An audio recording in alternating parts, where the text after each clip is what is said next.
you know, that's the epicenter of the thoroughbred nursery and just the farms and things and giving a tour of farms, you know, and stuff like that. It's pretty cool.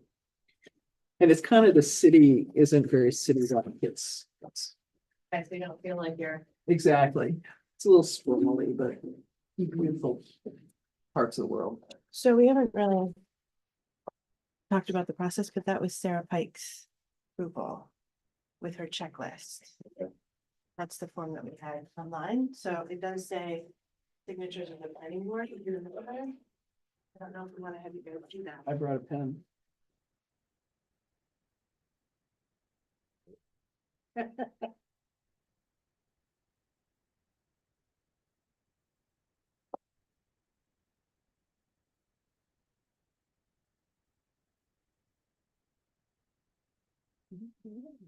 Agenda or a list of things we're gonna attack, or is Brendan just gonna take us on a magical mystery tour? I'm not gonna take us on a magical mystery. I don't- tour. I don't- Mark and I have a couple of things, and I have some. I managed to get some of the things typed up from our last meeting, so Oh, I have some stuff fantastic. for you guys to review. Okay, Not as, I was hoping to have it. I mean, I'm very go with the flow, but I was hoping to have it complete. I'm glad you sent the Um, email out last night, because if you hadn't, I wasn't coming, because I wasn't sure if we'd officially made the date or not. Yes. And Eric, I apologize, I did not email you the changes. Do that very quickly now. That's Do you want me to okay. Email you the changes, or are you? No, I'll just listen in here. Hold on, you can't Okay. hear you. Why can't we hear you? Oh, Do I have Is he my- muted on his yeah, end? he was muted on his own No, it's last time. not muted. Uh-oh. Is our volume on? Hmm. Oh. Oh, We had the same problem with the Oh, my God. the select board meeting. Can he hear? What's in that magical box? I can hear you, Eric. Because apparently our local bucket has been robbed or something. Again, it what? You know, I went there and they had like nothing. So I called ahead, I ended up waiting 20 minutes for. Oh, that's too bad. Well, Do we know when? you brought that box over to this table. We're not very it.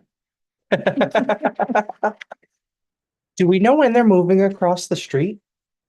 One of them told me, I think the M and March. but No, Is it sooner? no.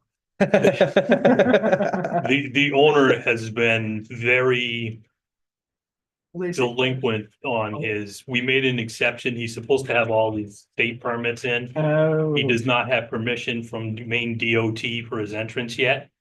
And I have been bugging him about that because it's like the agreement we came up with so we could start construction was I could issue the permit.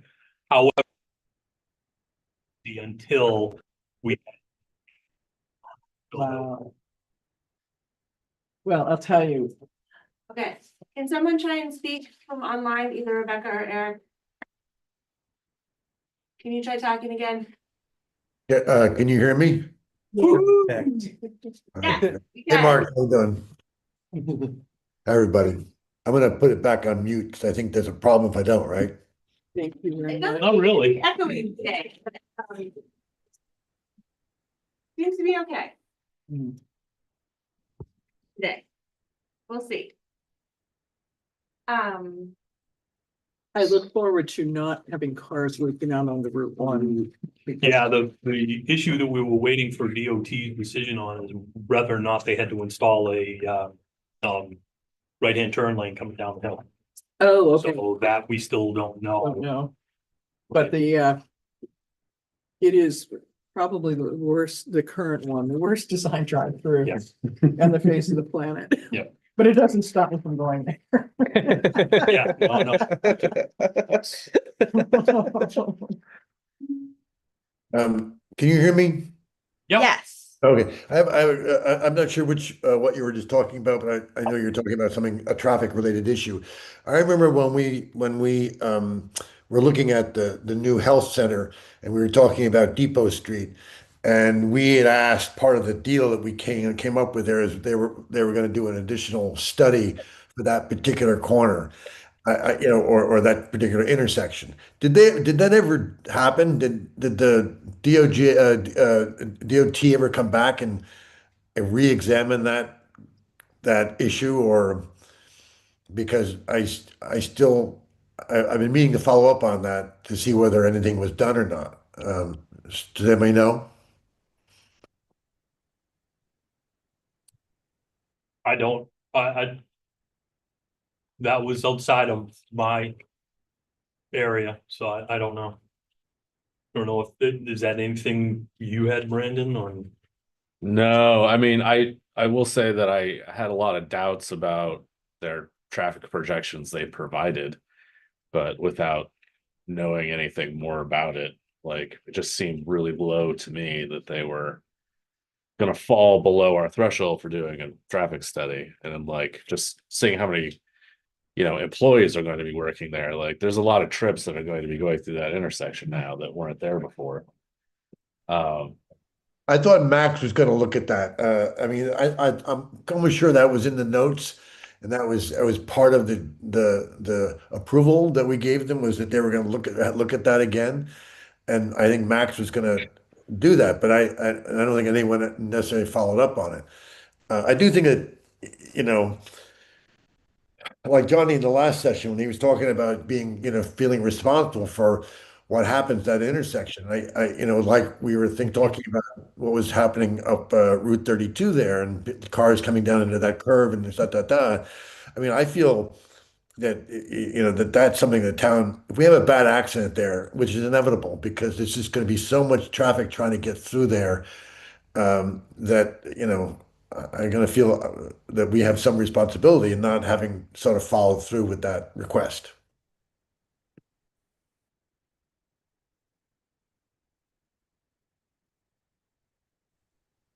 I really don't know whatever happened to that.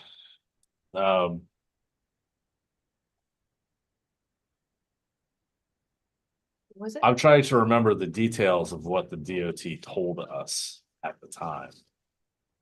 The only thing that I remember is that DOT basically controls the Route 1 intersection and it is totally up to them as far as traffic lights. Yeah, we The still, town can request, right. but we can't force them to put anything in. Yep.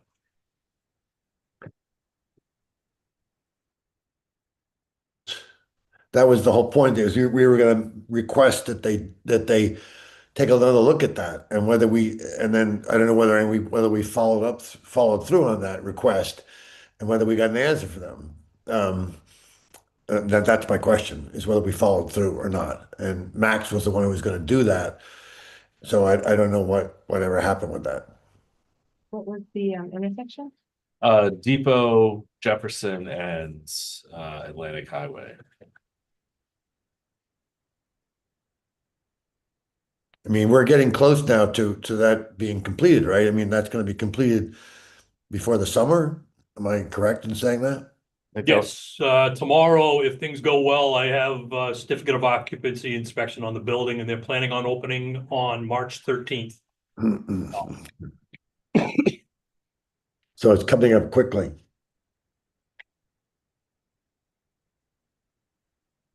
They had said during the application at one point that they were going to be directing patients who needed to turn left onto Route 1 off of Depot Street to instead go up over, I forget the name of the street. Is it Cross Street that goes over Yeah. towards towards Wagner? Yeah.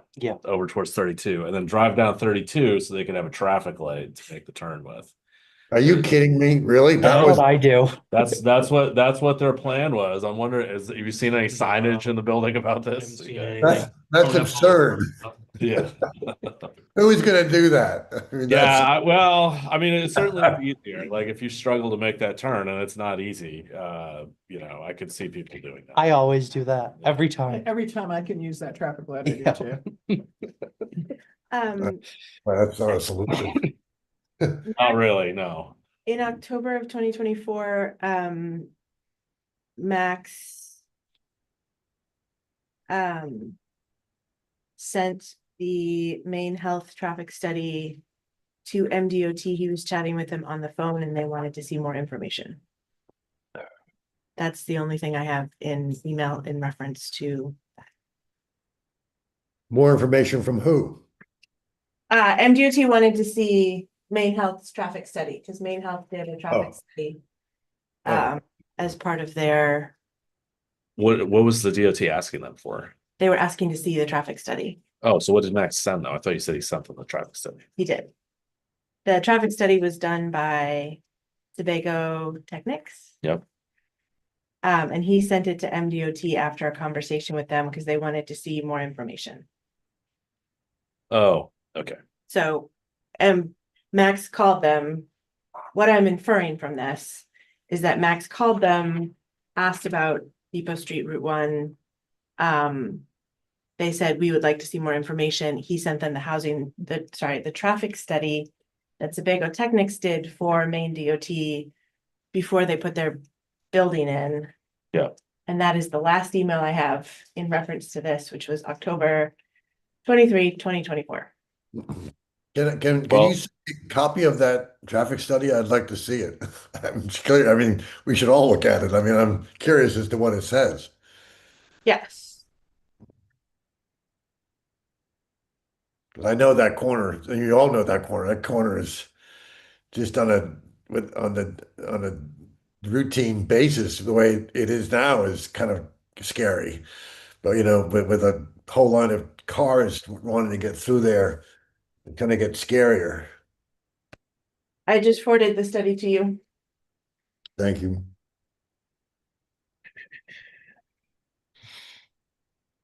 All right. Well, I'm not sure how we got off onto that. But it's 1:15. Why don't we sort of start on our agenda? We don't really have an agenda here at this point, I don't think, do You we? want to start with old business and go to new? Yeah, sure. Okay, so I handed you all a page of, I only printed out the pages that I had changed anything on. This is the single sheet. Back in front is Article 6. It's the matrix. We wanted to add an accessory structure to cover garages.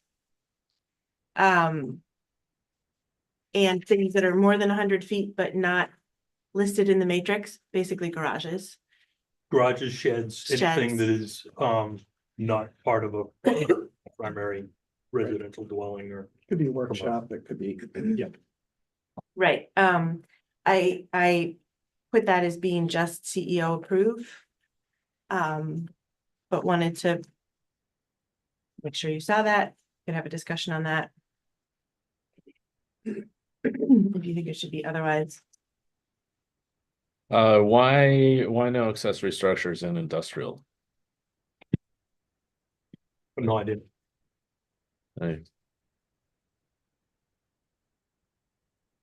I don't know if there's any demand for that, but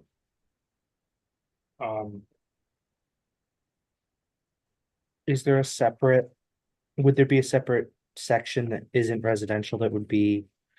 Like, we're not gonna have residential properties that have accessory structures in industrial zones? They would still be, even if they're zoned industrial, if it's a residential structure, it would still be residential under the matrix, is my understanding. Okay, Because we have, so in the matrix, we have residential, we have commercial, and we have industrial. And if it's a residential structure, even if it's zoned industrial, our industrial zone is very small, but even if it's zoned industrial, it's still a it's still, residential it's a use. residential use. So as far as the accessory dwelling units would preclude anything from the industrial zone. Accessory units, if somebody wanted to have a shed on a industrial zone property, regardless if it is residential use, like if it's an existing residential structure that's in a industrial zone, it would still be precluded from having an accessory dwelling according to the way this is. If you do not include accessory structures in the industrial zone, if a resident is in an industrial zone right now, they could not have, An accessory structure. right, garage, whatever. So that may want to be changed. Do we have a Thanks, Gordon. definition for accessory structure in here? It's in, you hold on a second, can read that off for you. I'm still using the old, I haven't updated this. My binder here. What happened to the copies you accidentally printed yesterday? I have no idea. I didn't even know I was printing them. Somebody said, hey, you That's printed. something we did in the last set of updates that I don't have in here. Accessory structure or use, a use or structure which is incidental and subordinate to the principal use or structure. Accessory uses when aggregated shall not subordinate the principal use of the lot. A deck or similar extension of the principal structure or a garage attached to the principal structure by a roof or common wall is considered part of the principal structure. Accessory structures, except those that require direct access to the water, must also meet setback requirements. A guest house without a kitchen facilities is an accessory structure. So a guest house without A kitchen. a kitchen is an accessory structure. Okay. So if you're just building a bedroom, Like a bunkhouse, right? Well, it wouldn't be Airbnb, considered an That's not an ADU. ADU. No, because it's not a you wouldn't have a kitchen facility. Okay. All right. So that would fall into the category of what Sarah has at Topsail. Those little camps The cabins. that don't have Yeah. kitchens. They're That's what accessory they are. structures, yeah. Okay. Just for my clarification. The industrial zones, there's only two in Waldeboro. One is up in Winslow's Mills. The other is the Sylvania site. Mhm. Is there any residential properties in those zones, and would we ever even consider allowing them? I don't think there are any residential There properties. can't be any new because it's not allowed in the matrix. However, if you get out, I'm not sure where the zone actually comes in, if it comes all the way down to 32 for One Pie Road, which is the industrial park. Yeah. There are those houses that are right on the corner. I'm not sure if they're in the industrial zone or not. I'm pretty sure they're not. So It's, I think that the answer to Yeah. the question is no, I don't think there's any residential units in there. And we're not Yeah. going to allow new. Yeah, so to me, like, if you're allowing an accessory structure in the industrial zone, it's not going to be a bunkhouse. It's going to be, a shed you put your lawnmowers in, or whatever. So, shed, garage, something of that nature. right. So I don't see why we need to be forcing it to be attached to an existing building, to make it continue to be part of the primary structure. And there's no reason why that, unlike accessory dwelling unit, of course not. Yeah, but an accessory structure, I don't see why we wouldn't allow that in industrial. We could also put it in commercial. Yeah. Yeah, I can add it to all three. I've always wondered, when you come out of the industrial park in Winslow Mills, instead of turning onto 32, I don't know if they're exactly across from each other, but more or less across from each other, there's that building with the steam coming out. I mean, it looks, Kelp place. Yeah. what is it? No, it's like American, I can't remember what its name is, They process. kelp American meal. something, but they process that seaweed. Okay. for- American, And that's not That's the one considered, in the park. The one on Cross Street is Atlantic Laboratories. Yes. Yeah. and so that's not considered industrial. No, that's not in the industrial zone. Well, I get that. It's a but- commercial use in the rural zone. If Okay, I'm, okay. I think I'm right. Okay, Yeah. just sort of interesting how people decide which is which, because I'm Well- sure there are a lot of, A lot of these uses were in existence prior to the land use ordinance being Right. written in 2005. yeah, that makes So sense. that's why you were gonna find these anomalies all. throughout. All over the place. Gotcha. for industrial and commercial accessory structures, would you want those to just be Mark and the planner, the planning board?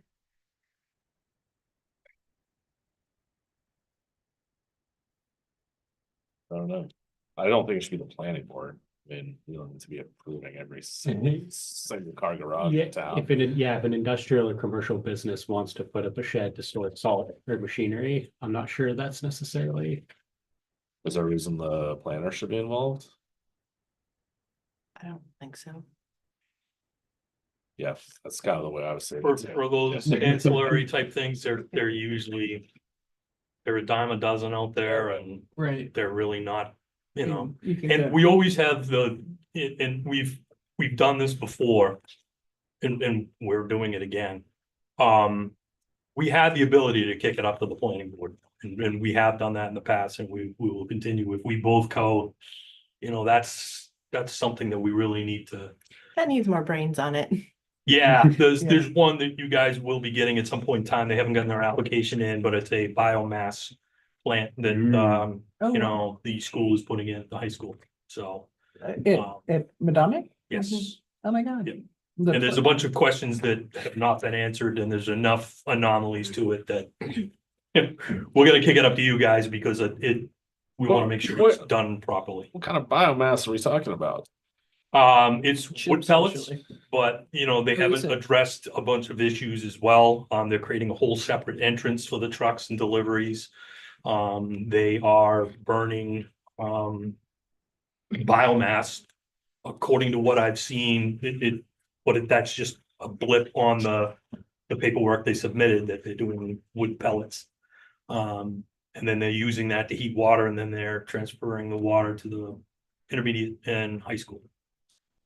The school I retired from in New Hampshire has a biomass plant. Mhm. And they ran almost every structure on the campus, dorms, the whole deal runs off the heat runs off the biomass plant.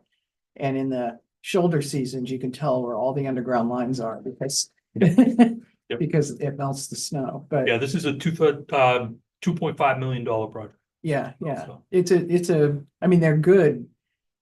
You know, there are so many positive things about them, but there certainly are questions to ask. Yes, And like where is the ash going? well, that and the trucks in and out is a thing. I mean, that is a thing, and keeping entrances clear and on and on and on. Cool. Moving on, just the back half of this page added up, at the bottom of the matrix, there are 6 footnotes, so added a 7. Just to say, and I'm happy to do this in a different way if you want it, but we had talked about for mixed use buildings that the highest standard of review necessary for any of the proposed uses would be for all the uses. So if someone wants a mixed use that's, you know, one of the uses is CEO planner and one of the uses is planning board, the project then has to go to the planning board. So I just added a footnote there, sort of describing what we're already kind of doing already for that. So wanted to put that for you. Questions, comments, changes you want me to make? That makes sense to me. Okay. Can I interrupt your flow here? Yeah. We You were the chairman. no, we normally have a citizen comment period. Oh, that's and right. Amy is here. Are you here to make comments? I'm mostly here to listen, Okay. yeah. Except Sally is trying to, join by way of the town link and it's not working, so she's only on YouTube and watching the live. Watching only, Yeah. right? I don't know if that can be resolved, but thank you. Sure thing, yeah. Um, We got off to a stumbly start here with the IT problems and. Well, If she wants to go to Zoom, the meeting ID, you want to send her the meeting ID, she can use that. If she goes just to zoom.com, she can join. Wait under there, that it's that.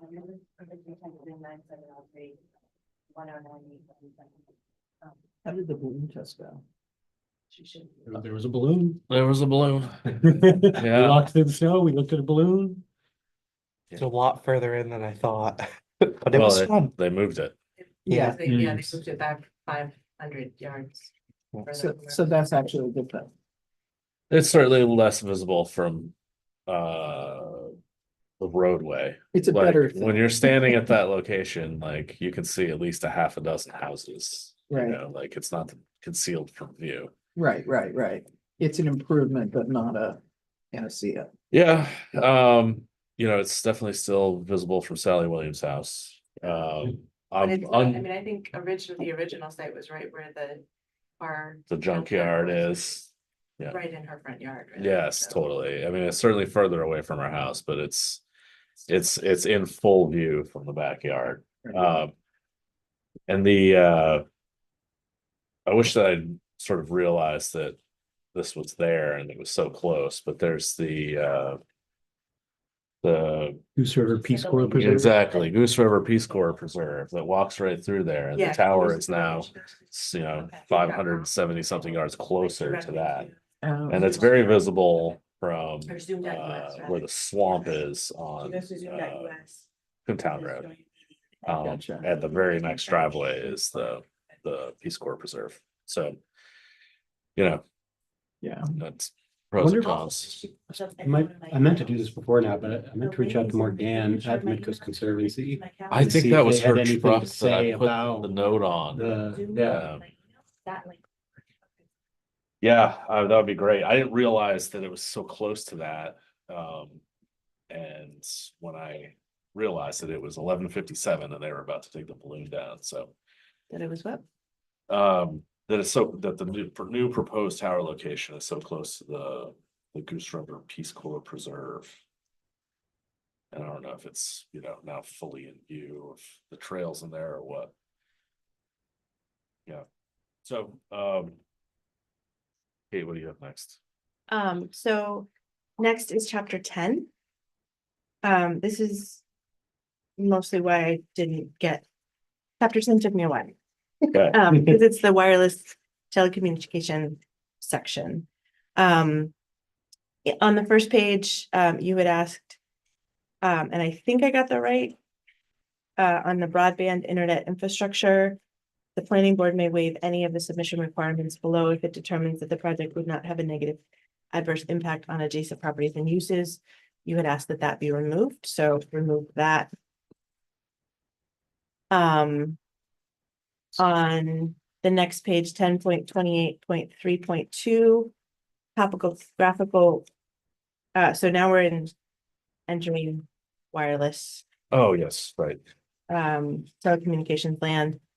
Under the topographical map, you had asked that it go from, sorry, I changed just because we have up until this point approved towers that were 195 feet. And here in the topographical map, it wanted to show any towers that were 150 feet. So like the new tower that's going in is going to be 190 feet. It would not show on any map we asked them to produce. So I updated that number for them to show on a topographical map any wireless telecommunications facilities more than 195 feet in height. So it should then pick up all of the towers in our region on a map. That was the change I did to make it match with what we asked towers to be, what height they are building the towers at currently.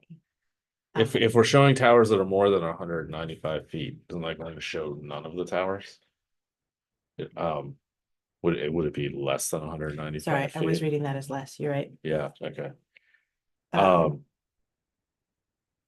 Yeah, I we'll think you try- have to go out to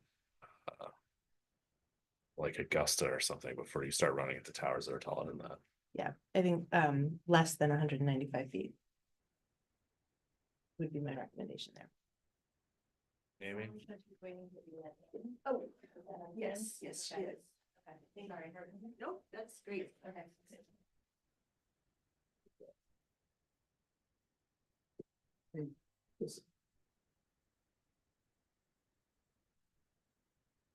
This is small, but why don't you just say under 200 feet? I mean, just, you know, Theoretically, they can go to 199. Yeah. Yeah. Not yeah. need the lights, but. I mean, theoretically, they could go over 200. It just becomes more. pain in the Yeah, ass. yeah. right. But it's just kind of a round number. You're so close to it. Yeah, yep. All right, I will change that to less than 200. And then I changed but you wanted, instead of a 5 mile radius, you asked for a 20 mile radius, so that was changed. You'll also see, I started to, going back and forth, I was losing my place, so I started to indent what was underneath things, so I changed the formatting a little bit. I don't know if that's gonna drive people crazy, but I wanted to try it out on this chapter because for me, it improved the readability. It just gets hard when we get into like 10.28.3.2.5.1, and you've got, you got one empty space on the side, but yeah, it is hard to read without the indents. So thus far, I haven't had to indent quite that much, but, all right, let's see, going through this, a lot of what was written in here was based on, I realized, the, model wireless telecommunications ordinance, which the state produced, so I printed that out for you all and shared it, just so you could, that is the model wireless telecommunications ordinance from the state. So I printed that out so you guys could review it. Because in going through it, I realized, and comparing to Rockland's, which I pulled a lot of the language from Rockland to make changes. But realizing that a lot of the language actually came from the model ordinance. So Yep. I don't know if that makes a Okay. difference or not, but just wanted to highlight that and then give you the ordinance to read through. Because I think there are some things in the ordinance that we don't have too. So while we're making changes. He would ask 10.28.3.8.4 unreasonable fees. We took that part out. In 10.28.3.10 surety, you had asked that the surety be a little bit more specific. So I still left the form of surety vague. Rockland is a little bit more specific in terms of a cash surety and $10,000. But if we wanted to increase that fee, we'd then have to go to the planning board, go to the select board. They want it in cash and not a surety bond.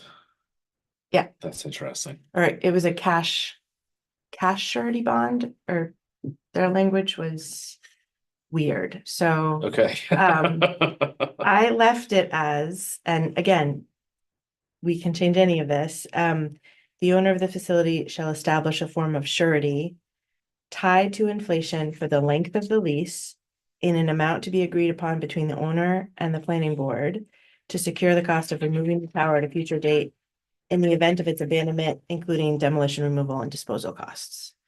That sounds good. So it's up to the board to agree upon an amount. That way we're not tied into a specific amount. Yeah. They have to put it in some sort of surety that is tied to inflation so that hopefully it grows. Right.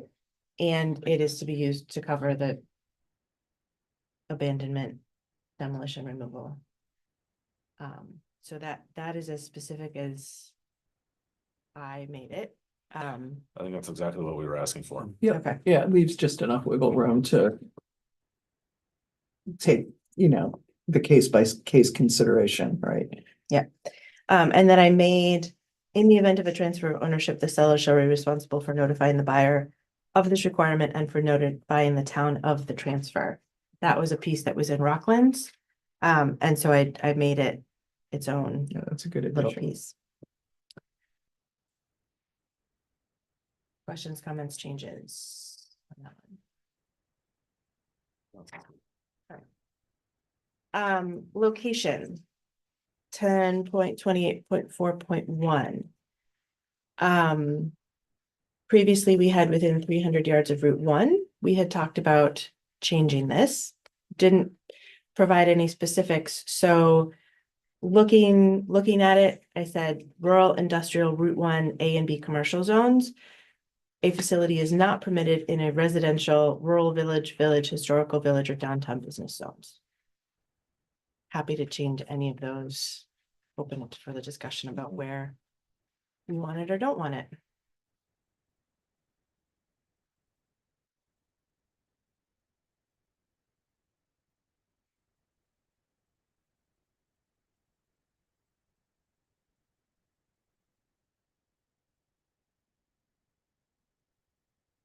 Where are our designated residential zones? Is that around the village?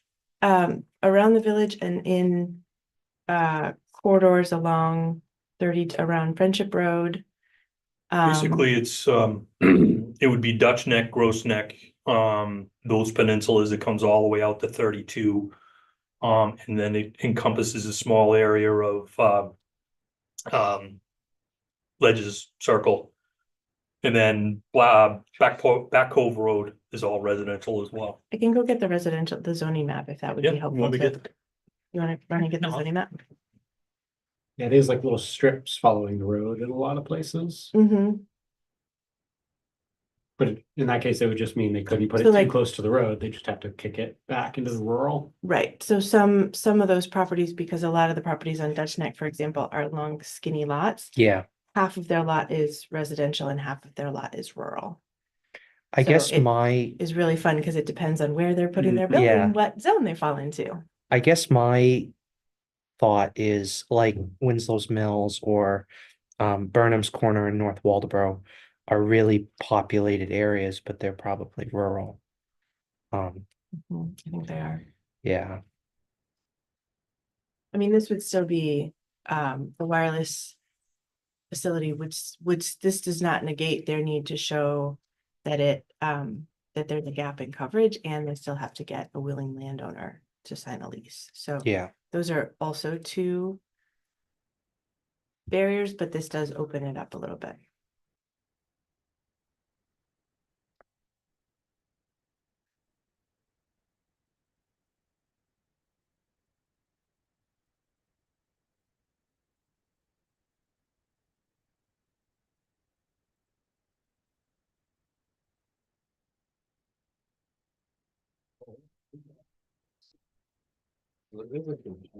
Version of this that you can read.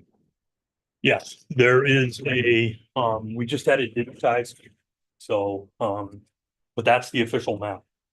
The we don't have a legible digital copy, just this hard copy. The That you digital digitize. copy is available. We don't have it up on our website yet. Okay, We just got that, the shoreland zone and all of the Fantastic. different zones. this has been the map that's been available for the last few years is pretty much illegible. Oh, yeah, no, you can't. I mean, I've got a copy in here and it's, What is green? This is residential. Okay, This is rural. so inside of everything, basically inside of Waterfront. the Bremen Road and the with the exception of the Friendship town. Road. Oh, yeah. Yeah, that's over there, isn't it? Yeah. Brings up. Neat. Oh, and yellow is industrial. Yes. Look at that. And is red historic Mhm. and what's orange? Red is No. downtown business, sorry, Downtown business. and orange is historic. Okay, Oh, really? Isn't that funny? I would have swore from reading this map that the historic district did not go all the way up around the corner. Eric, would you like me to take a Great. photo of it and send it to you? That, So they do have Winslow's Mills designated as rural village, which is one of those high population areas. Mhm. There's Fourth's Corner meeting. Nope, there's the corner in North Waldeboro, rural village. Those are the two areas I was worried about. Rural village. Yeah. So like yeah, the, the anomaly. yeah, There's no rural village on this. Oh, there is a rural village. yeah. We've never had one in a rural village before. It's so small an area. Wow. Yeah, it looks like it's just the two. and what are those little orange streaks that aren't downtown? Are those, Shoreland zones. Yeah. Stream Oh, stream protections. protections. Yeah. okay. And the gray is the Route that's 1 great. corridor? So- Yes, yeah, commercial A and commercial B. Wow. That is very cool.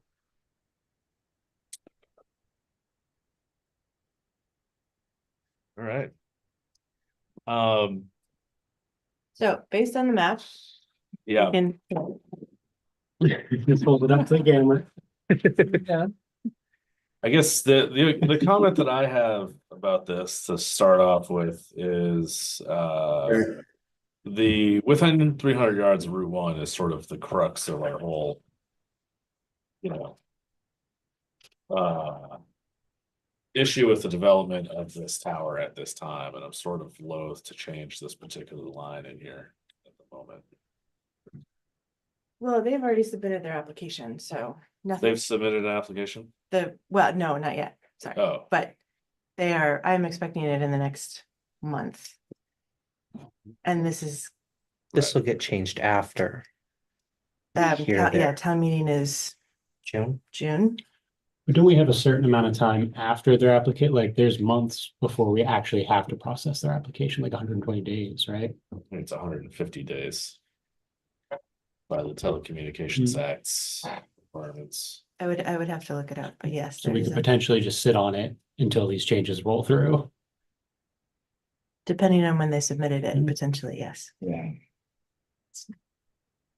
Not that I'm saying we should, but No, but all I options would, on I the would, I table. would have to look at the Yeah, yeah. legal Yeah, requirements, it's not but it's, exactly good faith, but but there's potential.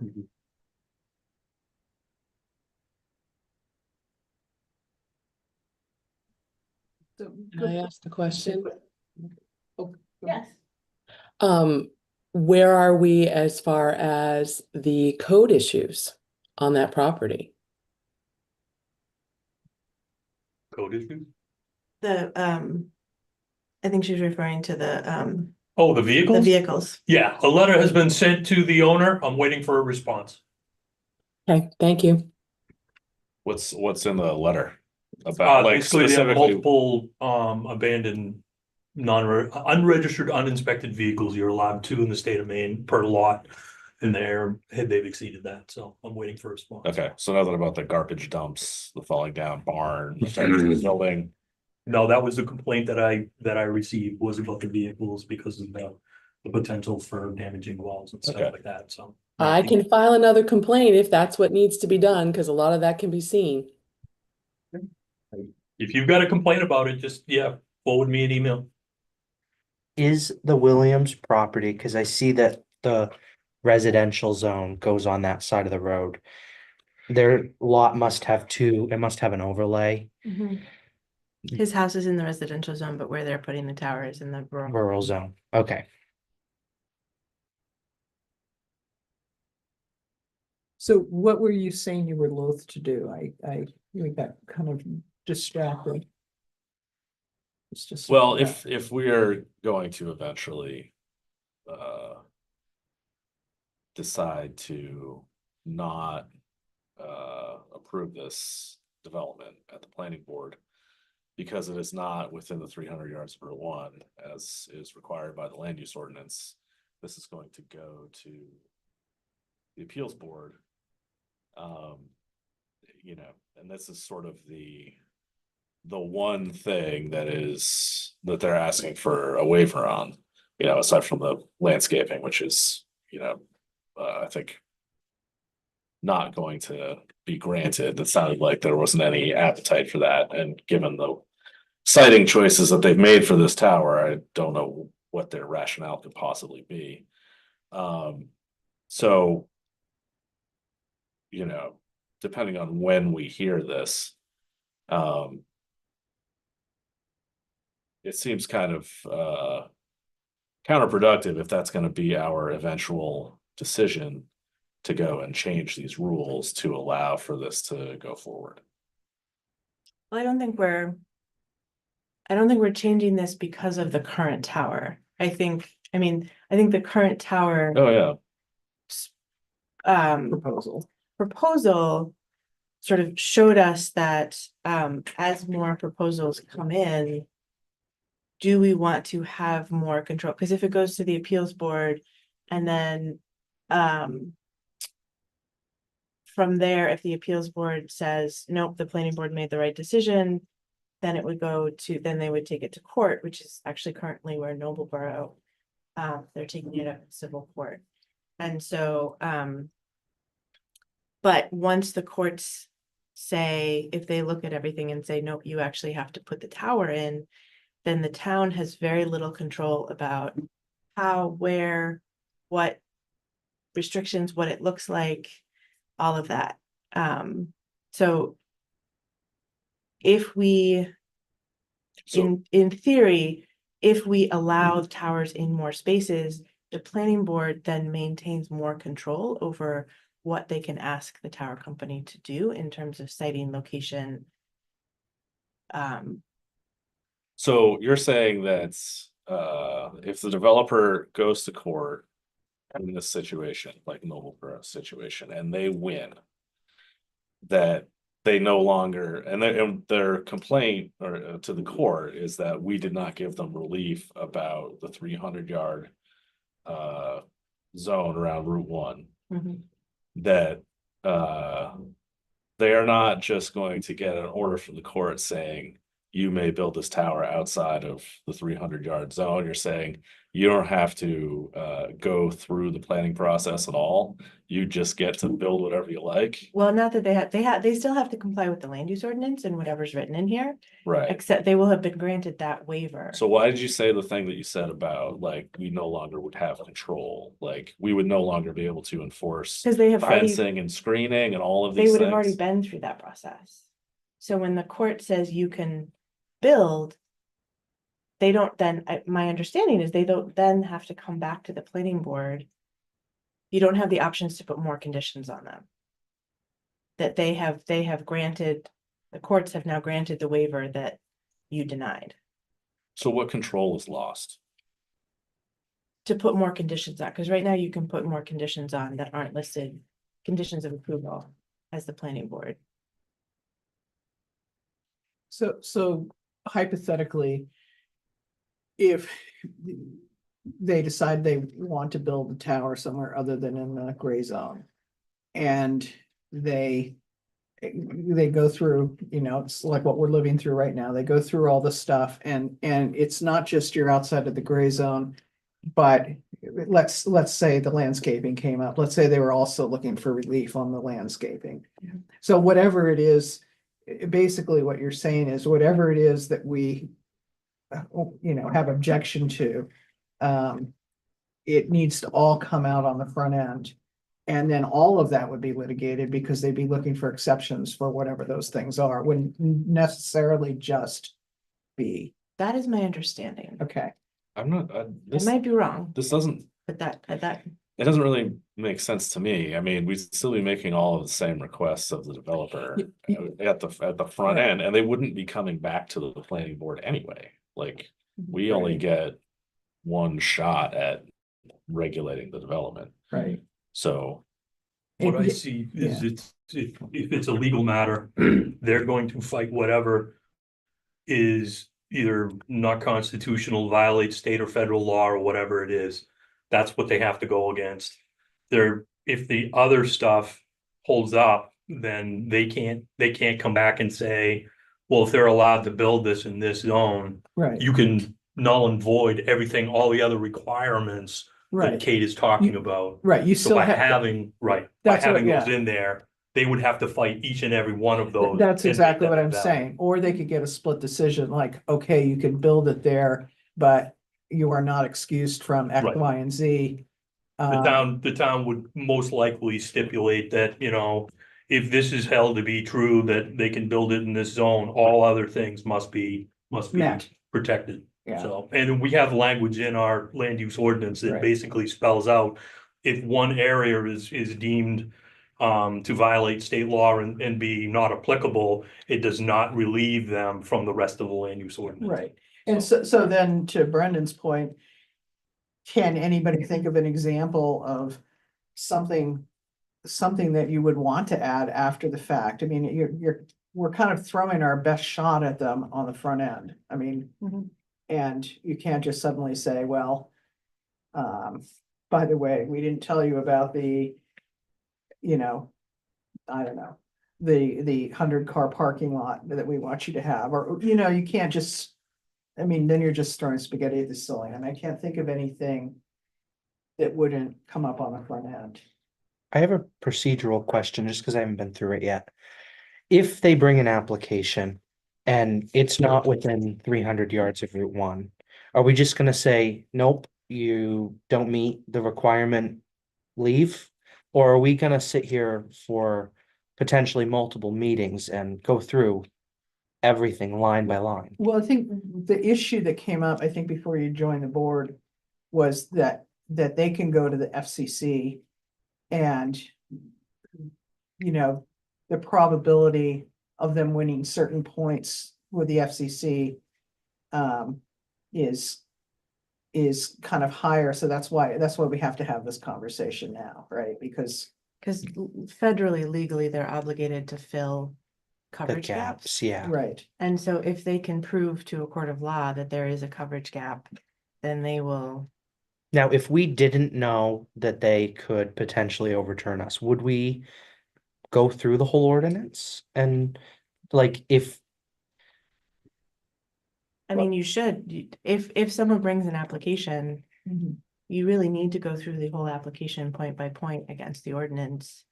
And then, because there might be more than one point where you have issues or concerns or anything, so it might be, okay, you know that they're not gonna meet the 300-yard, or that there might be other things that you want them to address in there that you want to bring out in a findings of fact. And I Because of the front end issue. I would if they think then take it to court. in holding out a back end hope that they have to do a cost benefit analysis. Well, yeah, so we can build it outside of the gray zone, but we've got these 6 things to comply with. It's just not worth it. And we're gonna go take our tower and try to build it somewhere else. I mean, I guess that possibility is in play. I don't know if it's a probability, but Don't we want to be collaborative in any situation like that? In fact, I almost think we should throw out the gray zone rule because in the end, they can override us anyway if they get approval from the federal at the federal level. So why not just be collaborative right from the start and just say, okay, you want to put a cell tower, show us why and why, you need to do it here, and then just start right from the get-go with, let's work on this thing together to make it as, as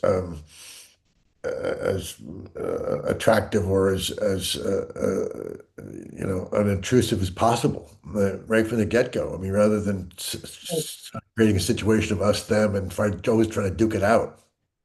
right. Well, I would to respond to that, Eric, I would say that we don't set the terms of the engagement in a lot of ways.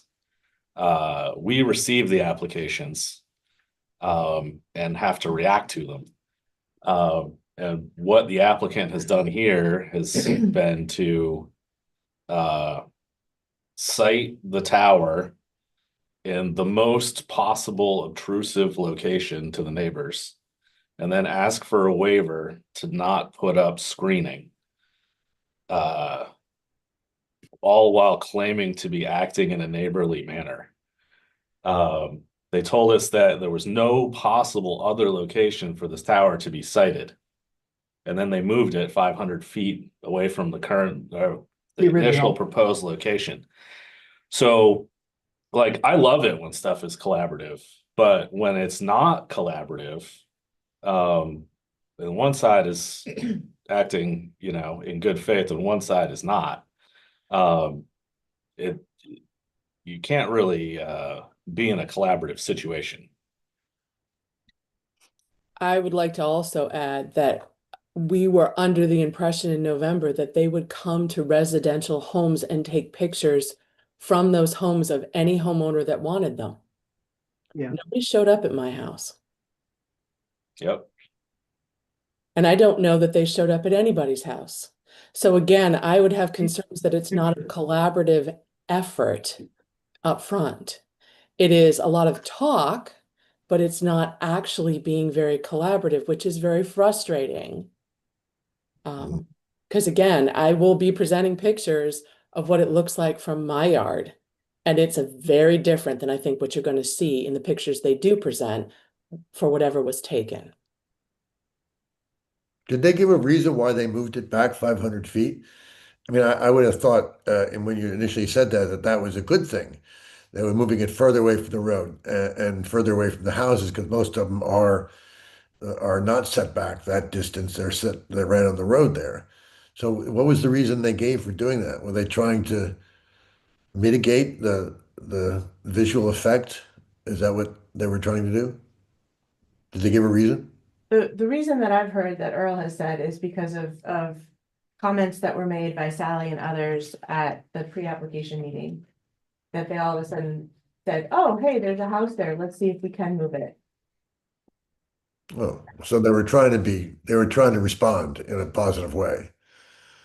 Yes, but please remember that house, my house is on their Google Maps. They did not even acknowledge it until I spoke up.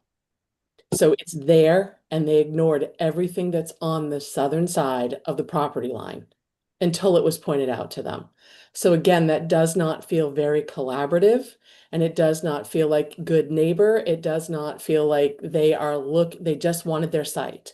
And I would remind everybody that this is not Verizon. They keep saying Verizon is for them. Verizon is only a tenant on this tower. Blue Sky is a tower development company that is looking to make a profit. And Earl Duvall frequently said that, well, they have to meet FCC requirements. Yes, Verizon does, but Verizon is not asking for this tower. They're going to be a tenant on it, and it says that on all the plans.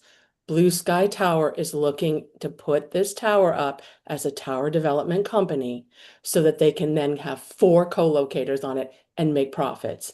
It's not necessarily about Verizon's needs.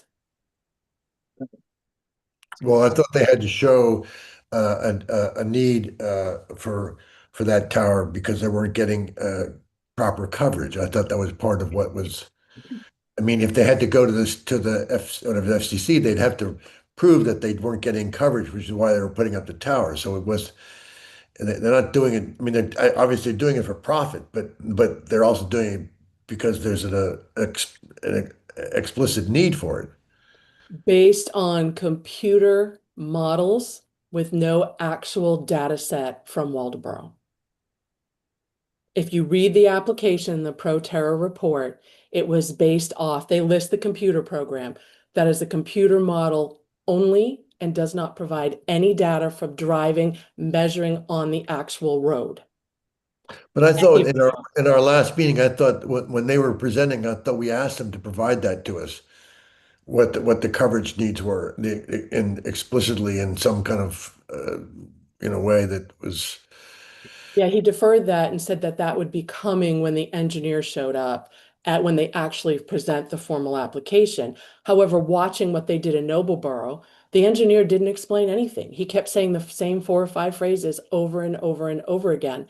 And there were no explanations as to exact points where there was gaps in coverage, not lower levels of coverage, but actual gaps, which is what they're supposed to provide. So again, I have concerns that the data set that they are providing is just based on a computer model, which is good for some things, but to show a substantial need for this almost 200-foot tower in a residential neighborhood has not actually been proven. Well, in the end, it'll have to be proven, won't it? I mean, that's part of the deal or what we asked for. Right. The only way that happens, Eric, is if they go to the FCC court and get their approval to override our rejection of being outside of the 300 yards on Route 1. Well, if we don't feel that they're complying with our request, then why don't we just turn them down and make them do that? I think that's what we should do. Oh, well, there you go. Well, we haven't even seen the application yet. That's it. I mean, we're a little ahead of ourselves, but at the end of the day, that may well be what happens is if they do what you're describing in Nobleboro, then they're not responding to what the planning board's requested. So how can you approve it? But again, I think that's the current application and we haven't gotten that application yet. So Of course. the question on the table before us is where do we want to restrict, to keep the land use ordinance as it is, that cell towers have to be within 300 yards of Route 1? Or do we want to open it up to other potential zones? Well, I need to know if any zone that where there's a need or that's can be proven, a proven need. I mean, I don't know why. I mean, in this day and age, I mean, it doesn't make any sense to limit it to that zone when the need out at the end of these peninsulas is gonna be is a viable need. So why restrict it? But how do you predict that on the front end? I mean, if you leave things the way they are, it doesn't preclude somebody from saying, we want to build one on Pemaquid Point. And making them go through, I know that's not part of Waldeboro, but making them go through the necessary process, because then at least you know, that forces transparency about what's going on. Can I make a suggestion? Sure. So what you're basically doing is trying to figure out zones.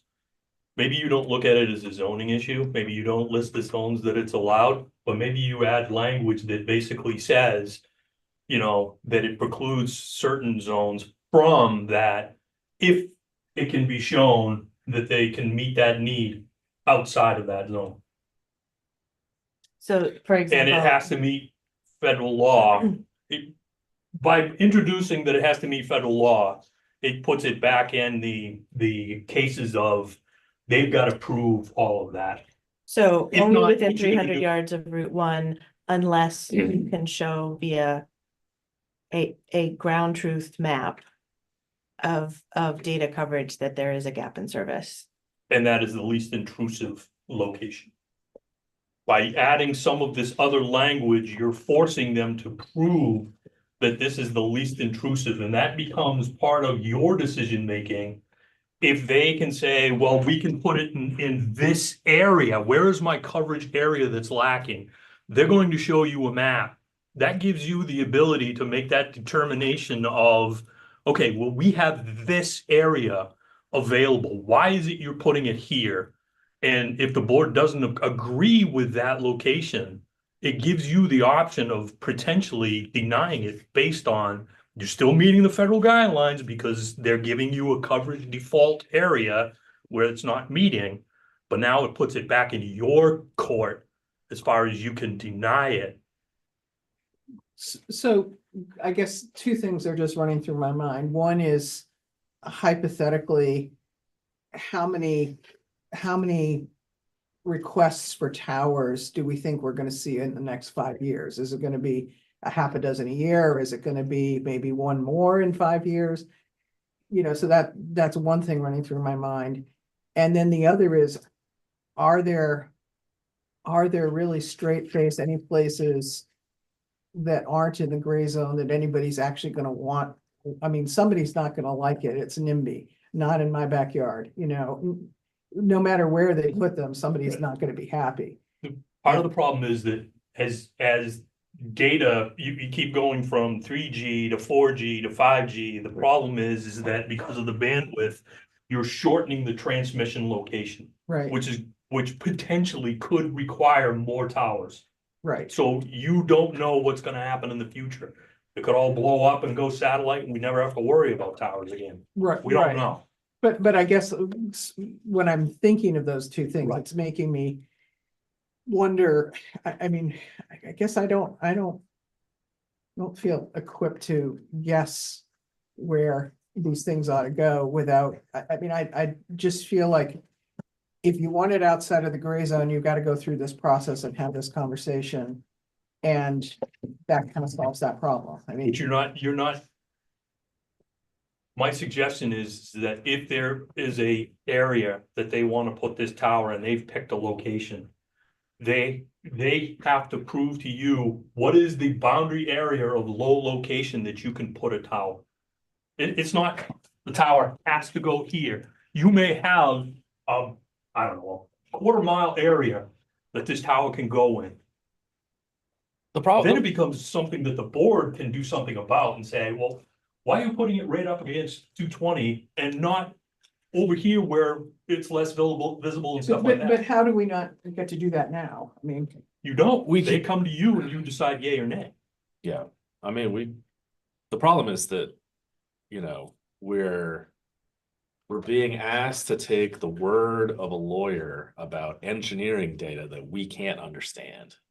So there's no way for us to make any kind of quantitative or qualitative decision about whether or not the tower is necessary. It's,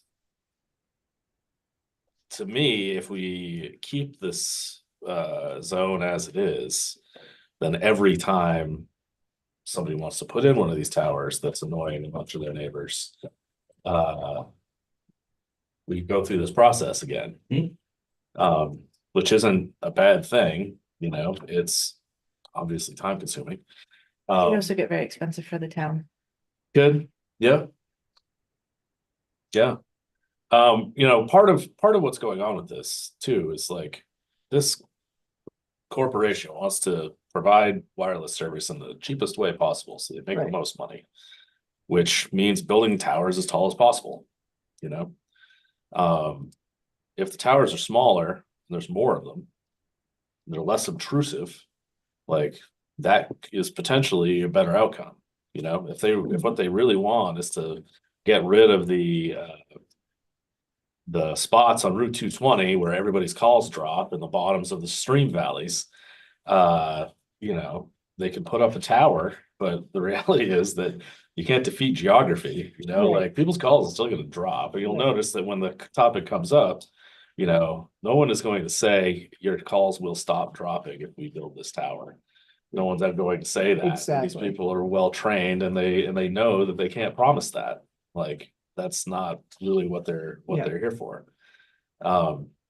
So I agree like, with that. we can't really judge, we can't predict what's going to happen. We can't really even say when the next tower would be built.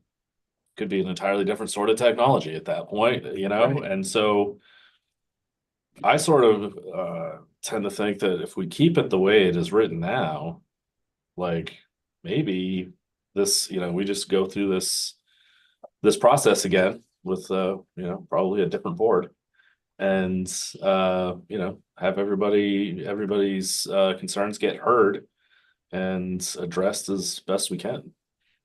I tend to agree with you, and I guess with my hypothetical, like, are we gonna have 6 of these applications in a year? If there was any chance that that was true, I might think differently.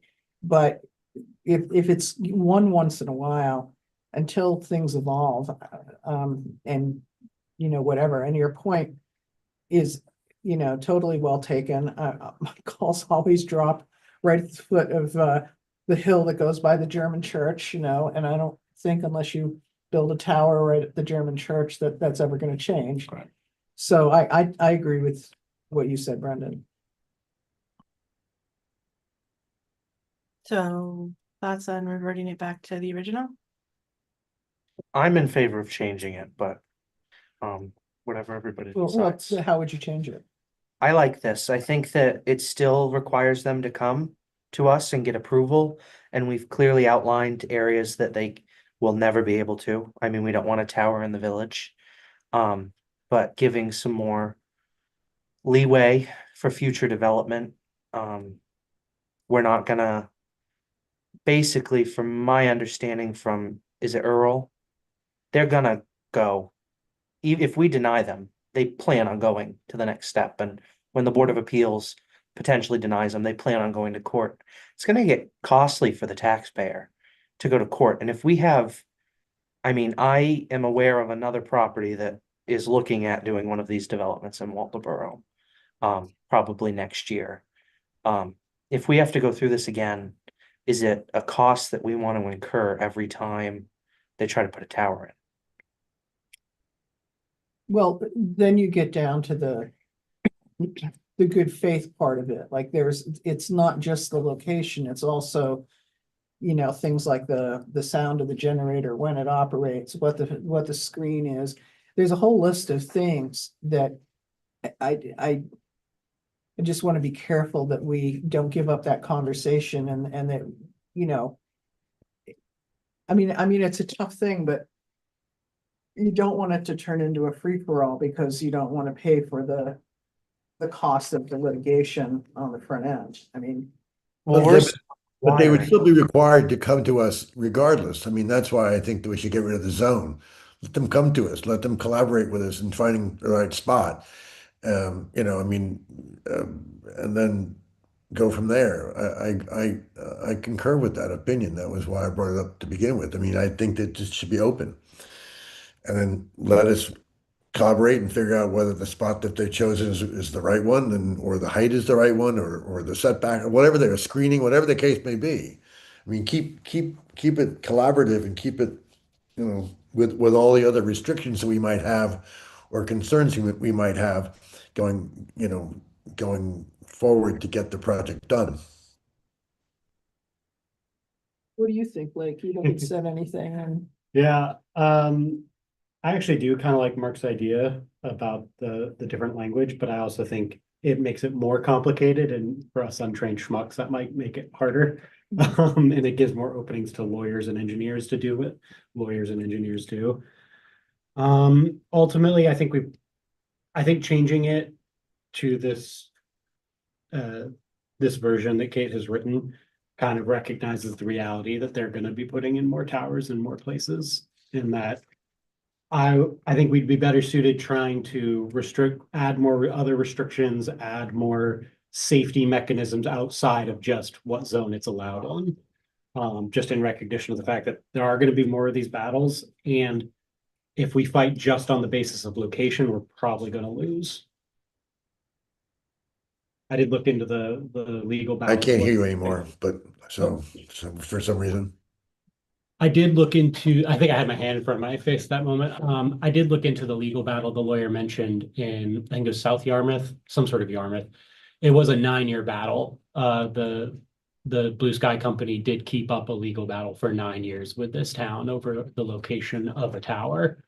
So I think hoping that they might give up is optimistic. And Eric, you weren't at the walkthrough. They talked about this tower, and after this 9-year legal battle, they have permission to put it in Massachusetts. It is worth noting that they won in the lowest court possible. So the town could appeal it up to like 3 more times, up to like 3 different more courts, but the town decided that they didn't want to spend money on that.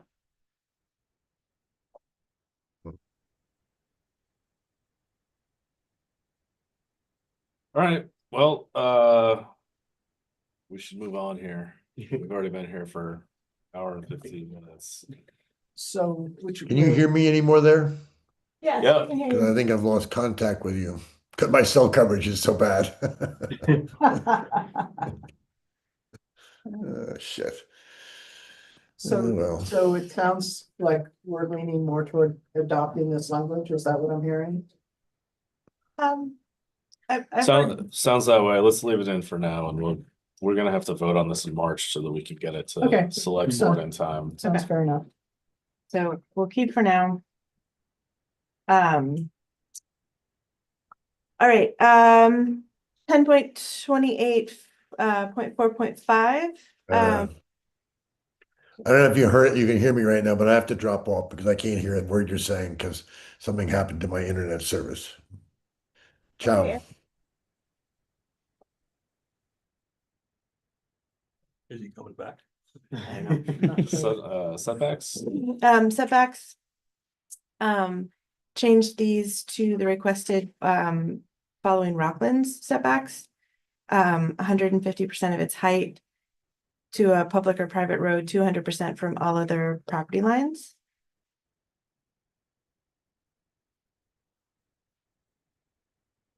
That's what Rockland has, so changes, thoughts.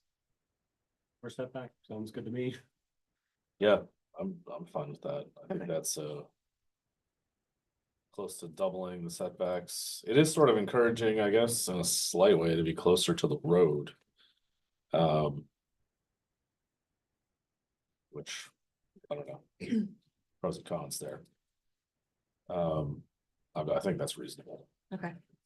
10.28.4.6 landscaping. We talked a lot about this. The last time I distilled our conversation down to adding that they have to maintain the plantings for 1 year after planted to a 75% screening coverage of the fence.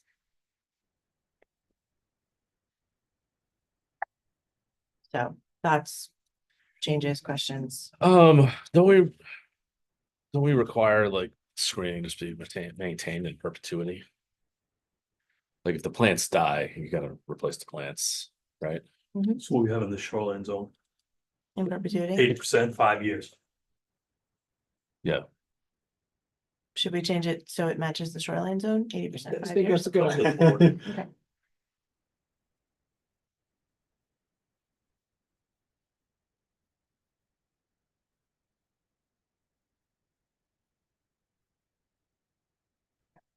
I haven't found a town in Maine that does this, but I have found some towns in Washington where they have landscaping screening requirements. They add a prohibited list of invasive plants.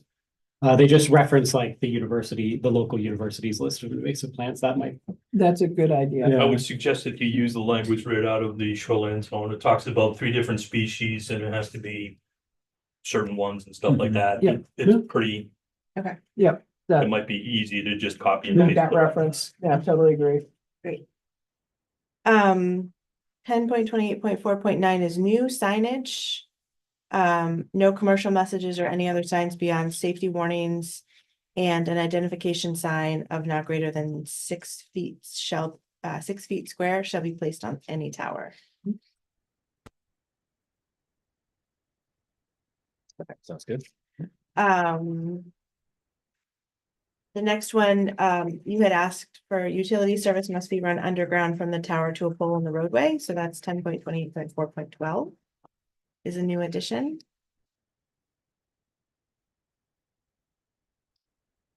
Can that be done? I don't know.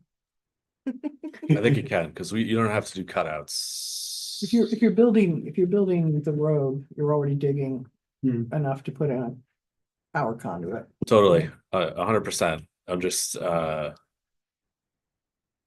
remember when we did the solar development at the Carbonas property, they had to have a whole train of poles because they had to do cutouts up in there. I just don't know that we can get to the roadway. There may need to be, a pole in on the road, and then it goes underground from a first pole or something like that.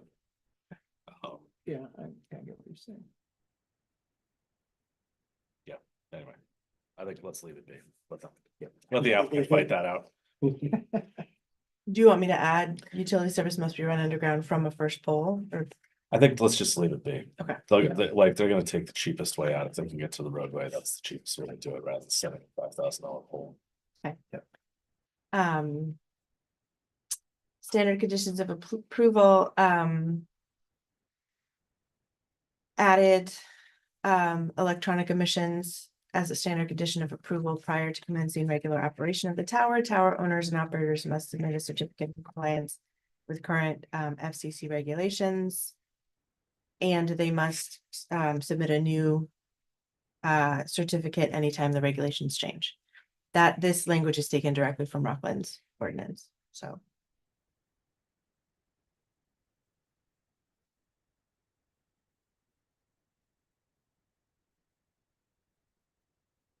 Okay. Does the term tower already include all of the co-located equipment that's on proposed for the tower as well? That was a good question.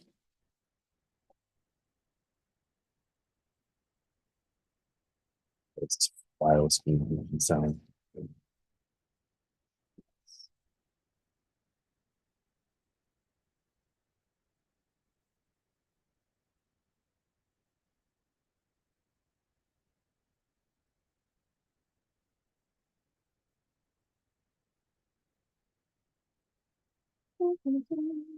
I'm sure we have a tower definition. You can add, Yeah. a sentence that says. Maybe change that to. Operation of the tower. Wireless communication Also- facility or whatever the term is that we're using. I think it's because of myself keeping this one. It just kicked on. I know, I love it. Yeah, wireless telecommunications facility, I think is our term here. Yeah, okay.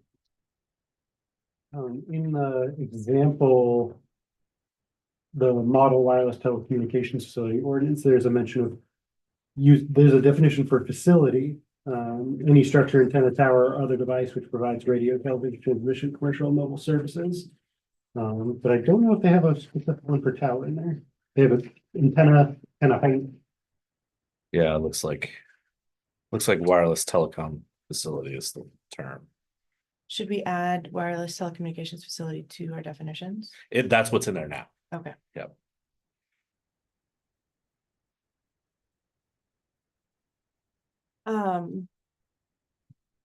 Any other thoughts on wireless telecommunications facilities? Things you've thought to add? Real quick with the noise subsection, if we want to shrink those hours, because we talked about how 7 AM to 10 PM is a bit on the permissive side. You know, a generator test firing up at 9:30 PM is Yeah, whereas essentially obtrusive. It was Uh, right where we were working. 10.28.4 point, Noise. now 11, now 13. Previously 11. Oh, I thought we were going to remove that whole exemption from the noise standard. Oh,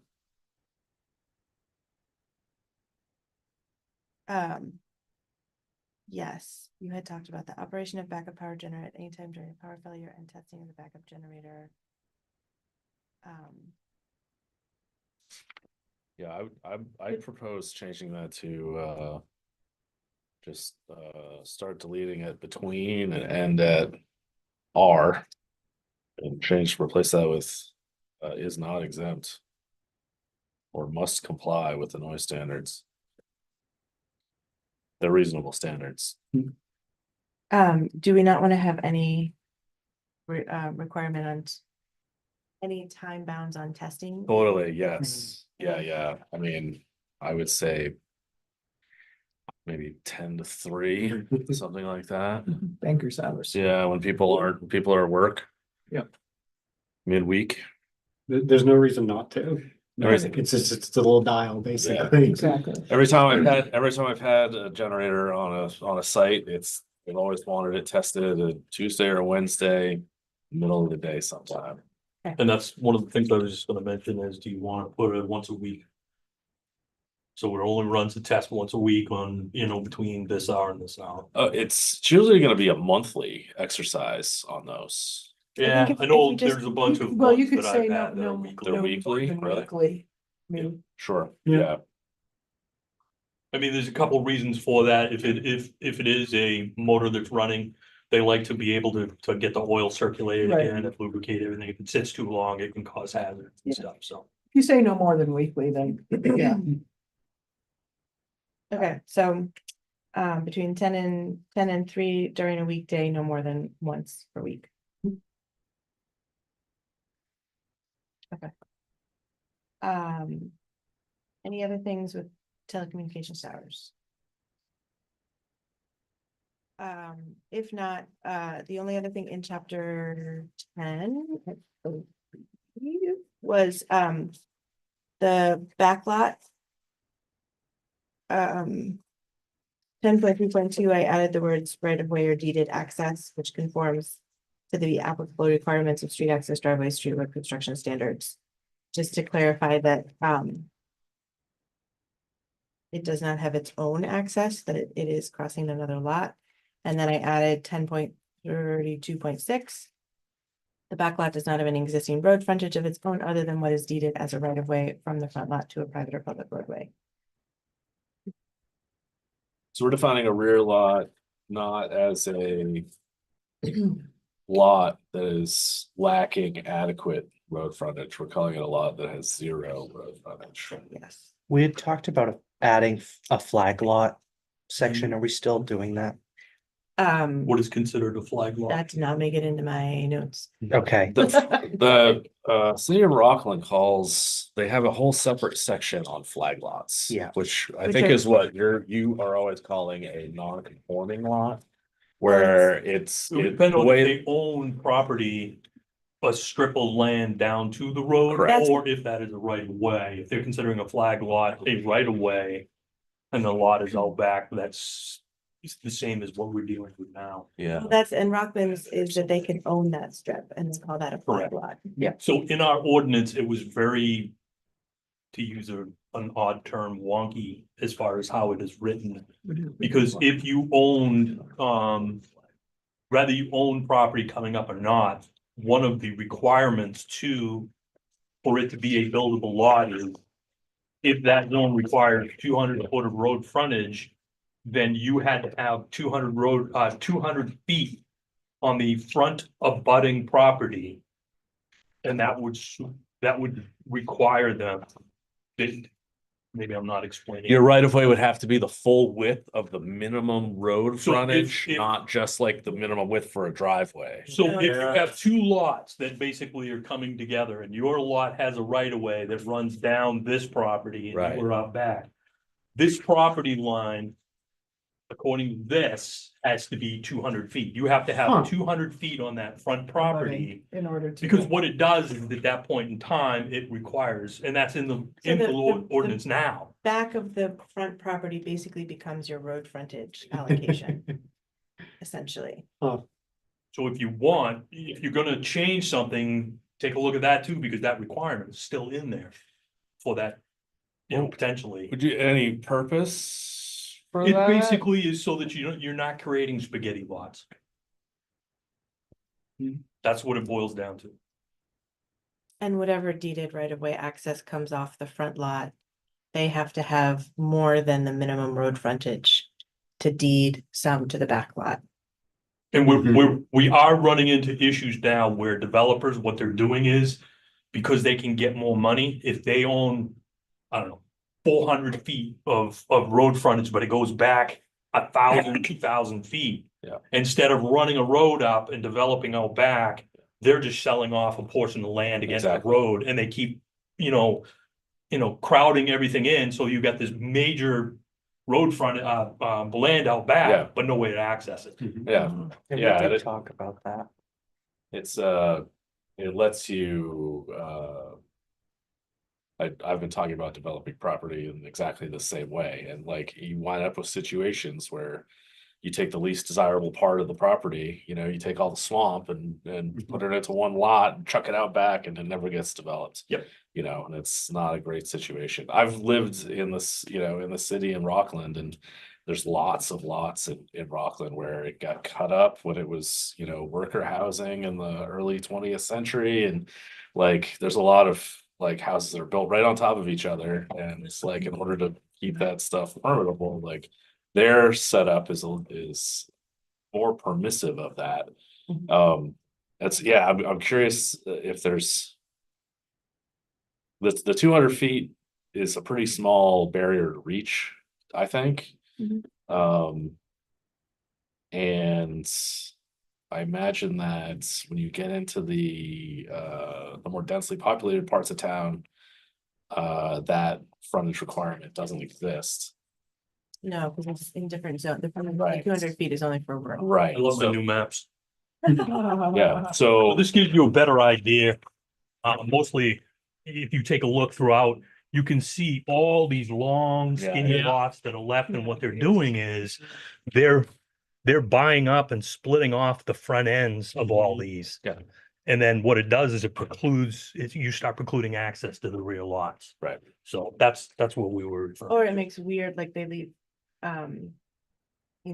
in one case, it was like 25 feet of road, and in fact, they need 50 feet of road. Right. They need 50 feet to build a road on the back according to our land use ordinance, and so they didn't have quite enough. And so the conversation was, is this a back lot or is this a non-conforming lot? Because he doesn't have enough road frontage, but he does have some on the road, but not enough to build a driveway to our standards, so. I think that there is lots and lots. I mean, you just had one that they had to deed the land to the neighbor and give a right of way. I think we should make some process for allowing these lots to be buildable, but I think we should restrict development of making more of these lots and require planning board approval. Because if we create a backlot situation, then what they could do is put in a private road Yeah, to access Mhm. the back. To then, they could then have 2 or 3 lots coming off of the back road. Which really is the only way that these lots get developed, right? Yeah. Turning them into a subdevelopment, Right. essentially. So we Okay. need to create a way to allow that to happen, because like, I mean, it's half the land area in town, basically. that More this than I would applies say. to. One of the other issues that we run into too is if you get some of these long slender lots that are there, if you allow them to do a right of way, if they put in a right of way that's very small, and then they decide that, okay, he's got this lot, well, then now they're gonna do another right of way off from that lot to get to another lot, to get to another lot. Pretty soon it has to be upgraded to a road per our own ordinance. After 3 Right. residential dwellings, it has to be a road. They have to have enough Oh, land Right. in the right of way to meet that standard. So I would start out with rather than this. use the driveway width, use the roadway width. Yeah, That makes a lot there of is sense. language in there Yeah. about roadway, but it differs depending on if you're doing one, if you're doing a driveway or are you doing a road. So that right of way changes in size. Yeah. It's So- 30 feet to 50 feet, if I I remember believe so, right. yes. Okay. All right, so what do we have right now? Does anybody want to? So, now it is Imagine that. you either have to have 200 feet or you have to have 0 feet. Well, it doesn't say now, so it has been an open question and issue of some debate between Mark and I. Whether or not a lot with only 20 to 30 feet of access to a roadway is considered a backlot. And I think this is where Rockland has flag lots, which are different. So if we wanted to get rid of the terminology of backlots and adopt flag lots, where there is, access to roadways that is non-conforming but allowable, that becomes a buildable lot. Or if we clarify, if you have a back lot, it should not have any access to the road, or you have a back lot and it can have non-conforming access to the road. I think just clarifying what a back lot is, would save Mark and I a lot of debate. And letters to MMA legal. Yeah. Do we currently have a existing or proposed definition for a rear lot, or is it this paragraph 1032? It's, it would be 1032.6, but we would need to put that in the definitions. Got it. And we're calling back lot, rear lot, we're using those interchangeably. Yes. Okay. Yeah.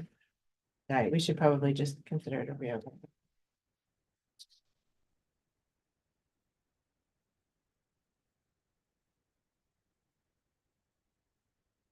All requirements except for road frontage. Right of way or deeded access.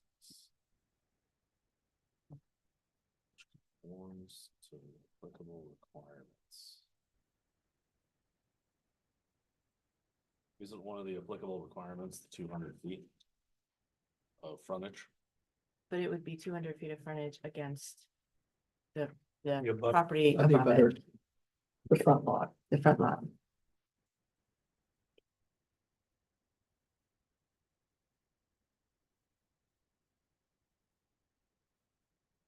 And then it's kind of frontage. So in essence, this is saying that no lot can ever be below 200 feet wide. We're just making In it. a rural area, like Yeah, Yeah. this is, Mm. this is for the rural zone. Yeah, And it would, a right of way does not count in that measurement. Right, so they would have to be bigger So than, The right of way would be, so if it's a 30-foot right of way, you have to have 230 feet. Along that, 30 feet for the right of way and then 200 feet at the abutter's property. even if the right of way comes like to a corner here, if it's over, you're saying this would have to be 230? Correct. So that front section. Go ahead, say that now. From here to here would have to be 200. You cannot use this 30 feet here. Even though they own this, but they don't own Correct, this. because it does not abut to the person in the front. But what if the person in the front owns here? What if they own the land under the right If of way? they own that, then that's a whole different story. Okay, That's. but now if owned. there's a No, no, rear isn't- lot, The right of way isn't the right of way an exception? He's talking about if they own that 30-foot strip going into that, like a flag lot. Oh, no, I'm okay. talking about the front person owns it. Right, that's not they don't. The way that it is listed is right of ways are precluded from that matter. Let's see if I can. find it. What Okay. So section it's, is I that? just, 10. 10.20, 10.32. 10.32 is the rear. I just read it to,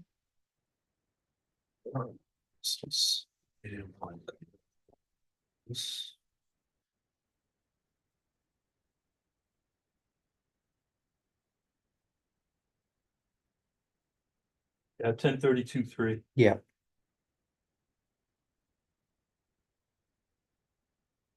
Hmm.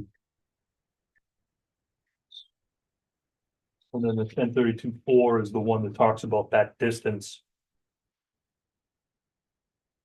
So for, depending on what the zoning is the distance that gets applied. So rural and residential are 200 feet. okay.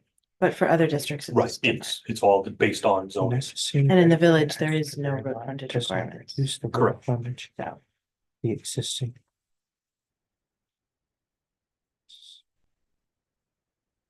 Okay, now what happens if this lot? If there's a front property and there's a right of way. And there's another property and the lot's like this. That doesn't meet because even if it has 100 feet here. And 100 feet on this person's, could we Yes. allow that? it would be the road where the road comes in wouldn't apply, but on either side. It doesn't have to be a contiguous property. Okay, As long as that property also abuts the road. Does that make okay, sense? yes, Because the property that you're measuring from that distance has to have road frontage. Of its Yes. own. okay. Okay, And again, that's just the way it's written now. If you guys choose to change that, it's totally up to you. Isn't this a fun document? That's great. I think that if we're going to clarify what sort of a right of way or deeded access we're requiring under 1032-2, we could possibly refer them to 1.2.14.9 and pick a category of roadway and ask that the right of way meet the minimum right of way width for one of those categories, maybe major private street. Okay. Mm.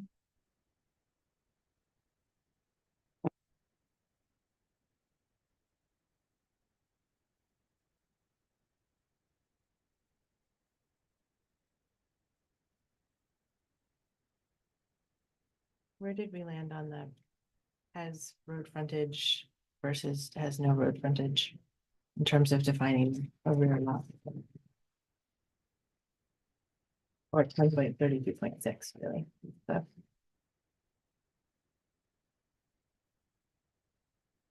I don't know the non-conforming lot rules well enough to really compare the two. What do you know off the top of your head what's different between the two categorizations? Because that's really what you're sort of asking, right, is like those lots that are currently being called non-conforming lots that have an inadequate frontage, like, are we gonna start calling those rear lots or not?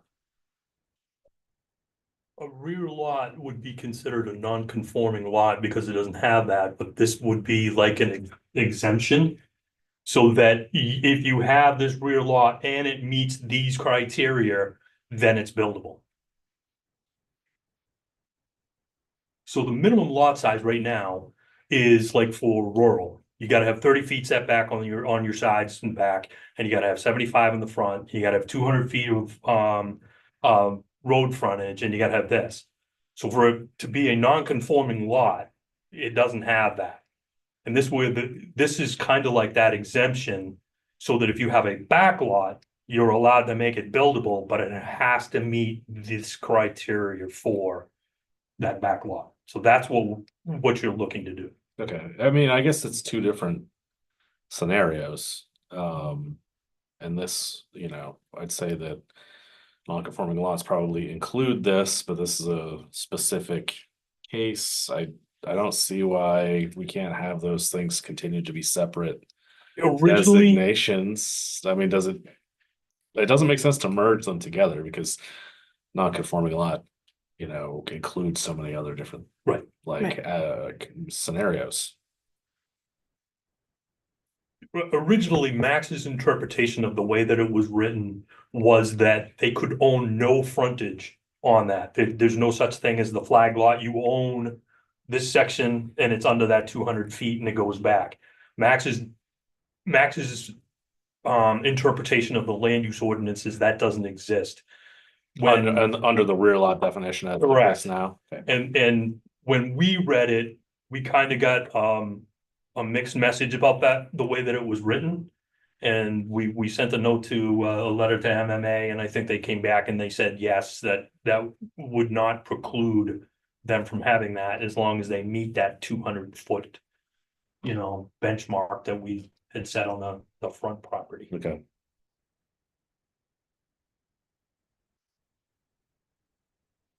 Clear as mud. Yeah. So I Yeah. think basically we just want to clarify the definition. So the next time, like if Mark and I leave, the next planner and CEO that come in aren't going, wait, what's a back lot? Because there were assumptions baked in that are different each time, right?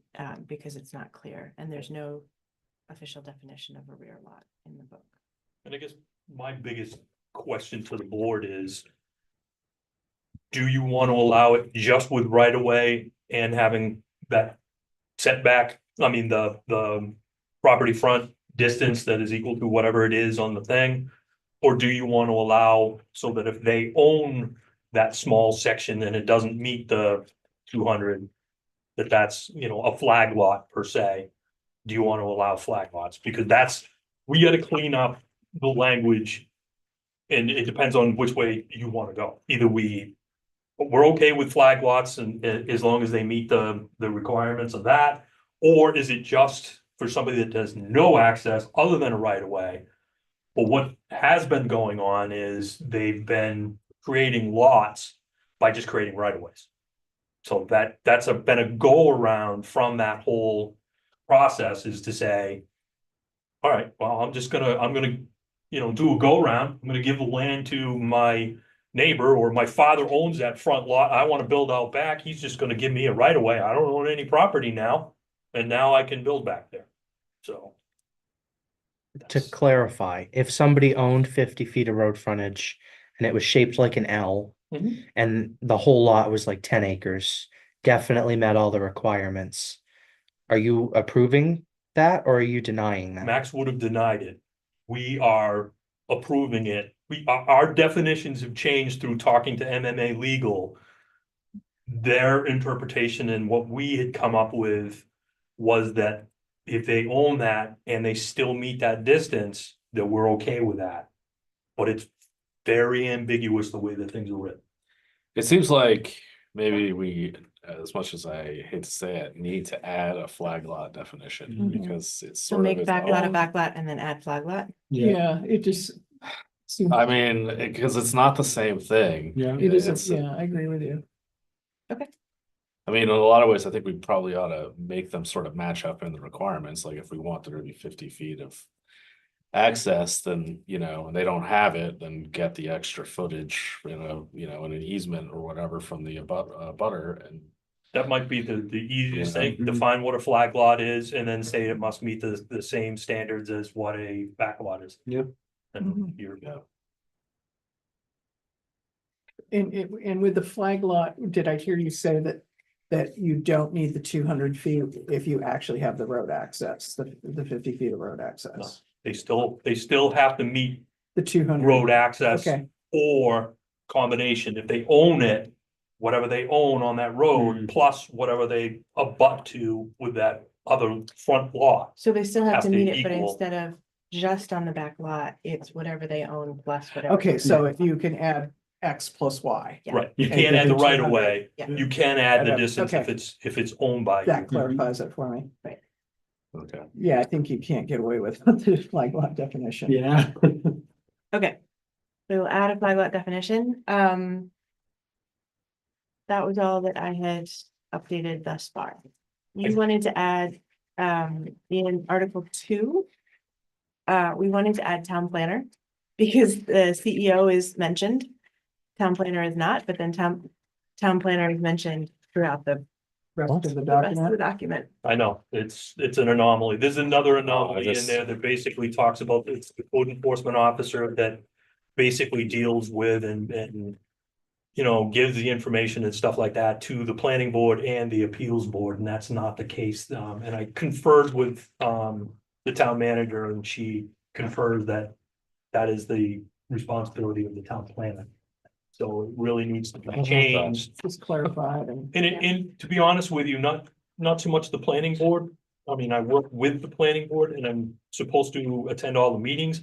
However, it's almost, I see it almost as a conflict of interest of me funneling information to the appeals board when it could be my decision that they're Right. appealing. So I think it does merit having the planner. Yep, no, that makes sense. Sure, yeah. I'm surprised that wasn't already in there. I don't, Will be. I would have swore I'd already read it. I mean, town planner is in there a bunch of times in the matrix and in like roles and responsibilities, but it's not actually listed as a thing An along with entity. CEO, but, like, there's the CEO, there's the planning board, The there's the master appeals of the board, definitions. there's, yeah, Yeah, so. add yourself. So the only other thing that, and I got an email yesterday, and he asked whether or not he needed to come to this meeting, was Michael, Garen, the guy that was here that was talking about the gun shop and stuff like that. He Oh. wanted to make sure that I at least brought that to your attention and make sure that didn't get dropped off from the radar. Right, so for making, Right Retail, now- small retail in. Is it small all versus large retail. So actually, I did some digging into that, see what local towns do. So generally, cities have a definition. They have small retail, which is under 2,500 or 1,200 square feet. They have regular retail, which is up to 10,000, and they have large retail, which is over 10,000. What I believe Rockland does, though, is they have in their matrix, they have a planning board approval for accessory retail. So for zones that aren't retail zones, they can say, oh, you can have an accessory retail unit attached to your, whatever you do primarily on this lot. Normally that's like industrial. So like an industrial shop can also have a little retail space, even though that's not normally allowed in industrial zones. But they did also allow it for residential areas. You can have an accessory commercial space. And they had a pretty strict, I think it was 1,200 square feet was the size limitation on that accessory retail space. So we could either just add into the matrix that small retail, slap square footage on it is allowed, or we can add a planning board approval for accessory retail for not normally retail zoned areas.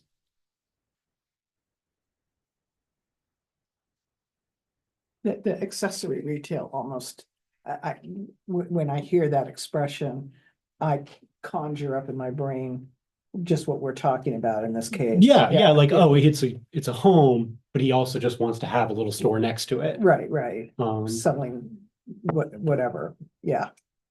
and I think by having it just kind of, because it's a necessarily non-standard use, just having it automatically go to the planning board to take into consideration, like, oh, what if this is a place that has 100 cars a day coming through Right, or not, kind of. yeah, so you'd want to define the limits of accessory retail, right?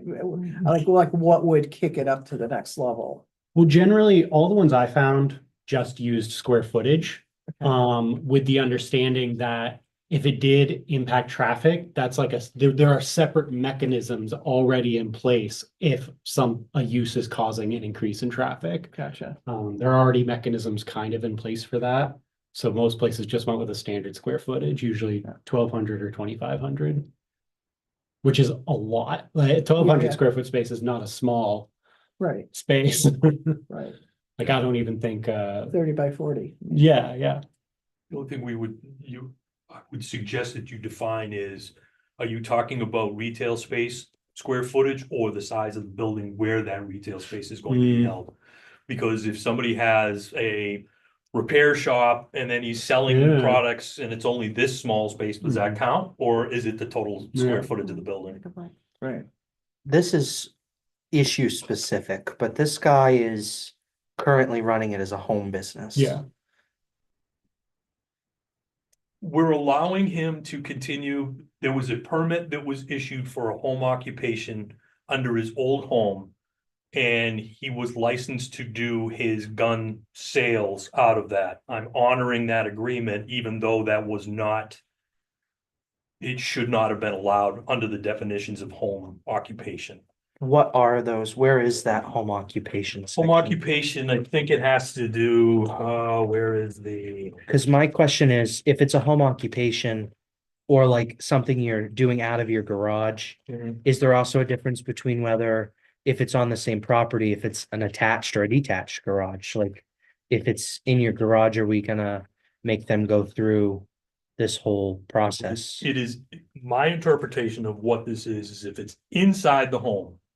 And it has to do with something, and I can't remember how it's defined. It's an occupation or profession which is customarily conducted on or in a residential structure or property.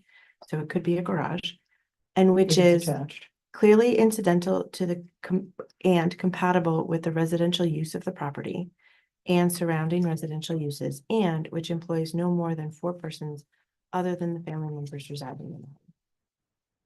So when you read that definition, it has to be something that is somewhat related to that home. Mhm. A gun sales shop is not really related to the home. Right. And in my opinion, Like the if he home was, occupation should have been, in our conversation, if he was repairing guns, if he was, cleaning people's guns, like, Or like a You- home bakery? right, like Right. you do those things at home anyway, but selling Right. didn't lawnmower feel like it repair was out a of your home garage, occupation. you And, know. and he's, and another factor in his case is he's also trying to comply with a letter of the ATF regulations and everything. I mean, he's actually trying to stay a cut above the Uncle Henry's market to actually do this properly, so. And he is through the ATF, he is allowed to have his license and he is allowed to sell out of his home. But as he said, and I agree with him, do you really want to bring bringing people into your home in order to do a sales agreement Right, for a firearm? right, And that's- exactly, yeah. He doesn't want that. He wants that into a totally Right, separate right. building. Everything he Yeah. said just makes perfect sense and you want to support it. But yeah, I like the language that you found out. I mean, that, Yeah, the accessory retail. yeah. Yeah. And if we did go that route, I think that whatever square footage requirement would probably only apply to the retail specific space. Well, I don't know. I thought the building, I mean, so what if you have a bathroom in it or, Mhm. I don't know. Cause 30 by 40 is a house. And that's pretty Yeah. big, right? I don't know, it's an accessory structure, so I don't know, that It would seems big be- enough to me. So his building, if you think about it, is what's called a mixed use. He's Right. doing repairs and Right, he's doing retail. right, Okay, so you have two mixed uses, so theoretically, you can preclude one to the other. He's allowed under certain, sections of the matrix to run, a repair business on something like that Mhm. versus not doing the retail. Yeah, I'm So just, therefore, I'm just questioning, not that so much as if this is, this is a very small business venture kind of idea. Do you really need a building, whether it's mixed use or not, that's bigger than 30 by 40? I mean, that's a house, that's a cave, Well, the example that I would think of as a farm had a large barn right? that they did various farm activities in, but they also set aside a small corner of the barn as a little market or farm store or Okay. something. A barn can easily be many Partially thousand converted, square right, feet. right. I Although- get that. Actually, I think agricultural is different, Oh, no, yeah, for But- sure. yes. but it's, yeah. 1,200 feet is a lot. It is a lot. So this is, a commercial occupancy in this particular hypothetical here. Where do you start running into having to meet, fire protection? 10,000 standards? square feet. So you don't have to worry about any of that down here. Okay. Yeah, it's huge. Yeah. I mean, we have so That's many insane. commercial buildings in Yeah. town that don't have anything, no, not even a fire alarm. But like there, I can think of smaller, I mean, what I would call commercial buildings or just having done dormitories that are Dollar store. way under, but we had to do fire protection. But that was New Hampshire. It could I be was gonna local say- code too, so Yeah, yeah, I yeah, know. yeah. It's also use, because like Right. childcare centers Would have to have fire protection. require fire protection at a lot smaller Right, scale than, yeah, yeah. That's wild. Correct. Yeah. But if I build an 1,800 square foot 4-unit apartment building, I've got to have You have sprinkler to- in that. It's, residential, anything considered residential where somebody's going to be sleeping, Right, that gets escalated as Right. high risk. That's Mhm. why those Okay. come in as sprinklers and all that. so there are buildings under 10,000 square feet with fire protection. That's. but it's, it's I'm use, reassured. use dependent. Yeah, So we don't Well- even allow retail sales in the No. rural district. Right, that's correct. That's why when he came, his original application was for a gun shop. And then our discussion, he was repairing and modifying existing firearms and stuff like that. It wasn't until he came back and said that he wanted, he was going to do, he needed his ATF permit signed by the town stating that it was okay. And I'm like, well, you can't do sales in that district. That's when this whole thing came up and he was like, holy crap, I just spent all this money on a building and now I can't do what I wanted to do. I'm like, if I'd known, I could have said something, but it wasn't on the application. right. Is it easy enough if we just say you can do retail sales if you come and to the planning board? That's, We could make that change, but I think that before we go and do that, we should consider that once we allow that to happen, we're sort of putting our rural districts at risk of being developed into suburbs, which I think we don't really want to do. Like, that's part of the character of this town. Right. But we have huge amounts of rural area, and keeping it that way is something I think we should be doing as we're crafting the zone. So, in the interest of making that happen, I think that we ought to put some kind of limitation on it instead of just, if we have an all libertarian planning board some year and a dollar store wants to come up and, put Mhm. one in, and Dollar General wants to put one across the street, and like. And Yeah, I think we should prevent that from Mhm. happening. I think that, and getting into the small, medium, large retail, I think it's like a whole conversation that we ought to have. And I think in some ways, we're a little premature considering we don't have any sewerage available right now to like really do any sort of real retail expansion in town in a lot of ways. So I'm in favor of just doing the accessory Mhm. commercial space or accessory retail space and limiting it to maybe what we have our accessory dwelling unit at, which is 800 feet, I want to say. 1,000 Now, It's were we, 1,000 now? for an accessory dwelling unit. It's 1,000. Okay. are we putting that in Yeah. rural or commercial? Or residential or commercial use? I think that we would limit it to anywhere there's a residential occupancy allowed. Yeah, because if it's commercial, then if it's zoned for commercial, I'm sure it's zoned a for, different- for retail. Exactly. Yeah. Exactly.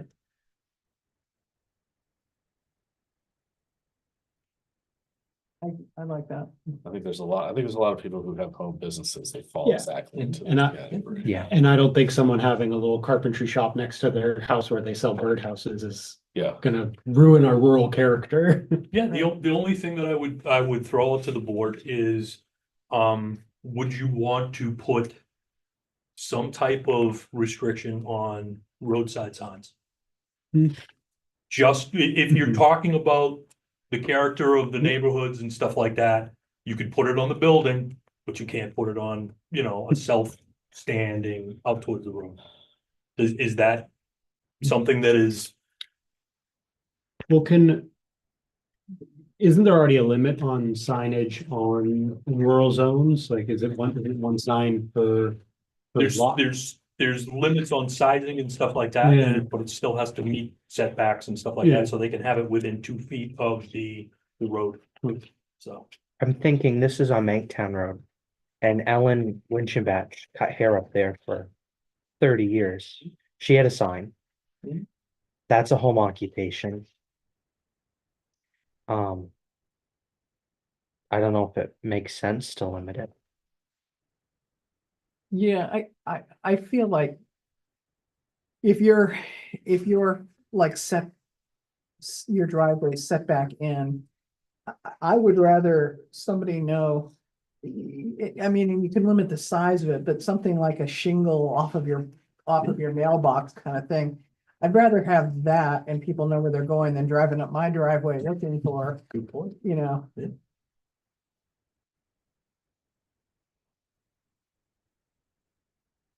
I'm not against the idea of some limitations, because like maybe we don't Right, I want a agree. 10 by 12 sign with spotlights and, I'm Right. sure there is limitations on signage in general. There is, I'm trying to remember what it is.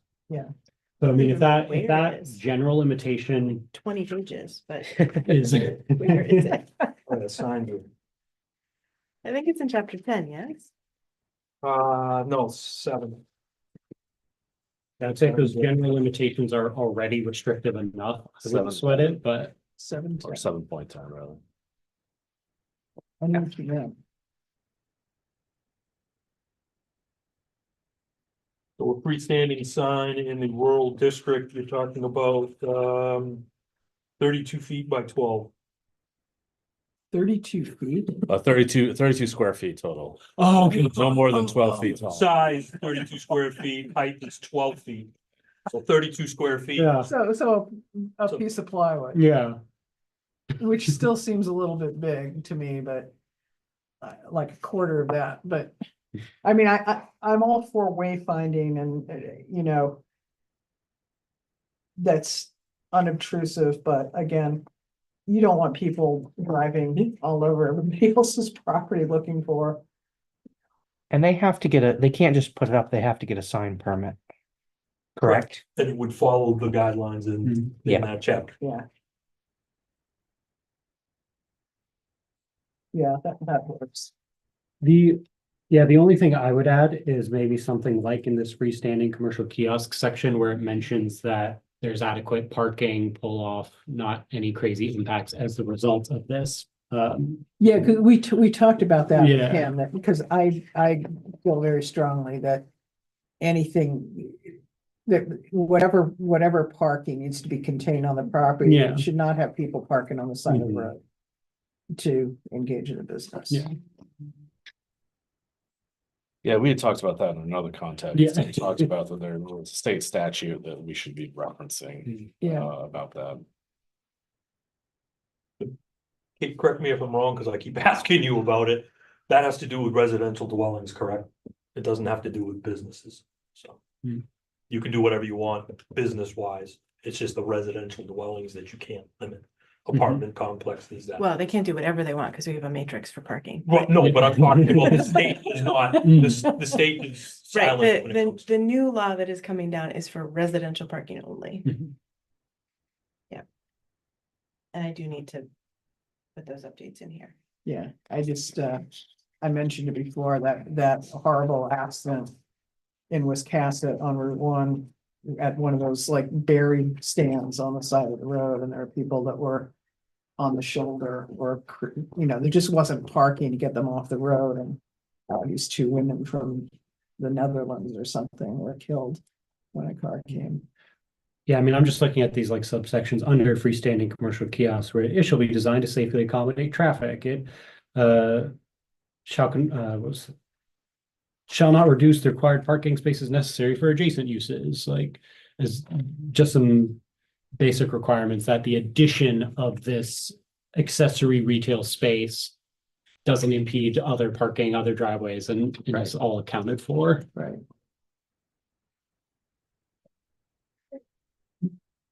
We're at noontime. So I don't know how long everyone was planning on going, but I wasn't planning on going too much past noontime. 2 hours is a good. I think we've left some stuff that we talked about last time, not discussed again in here. I know we talked about farm stand definitions last time. Totally, yeah. And I If will- you've got So notes sorry. about things that should be changed, how are we going to do this? This all needs to flow through you, I assume. My proposal, assuming my phone, I was trying to get this done to have you guys review all of the changes. And my phone just kept ringing on Thursday. It would not stop. It was very annoying.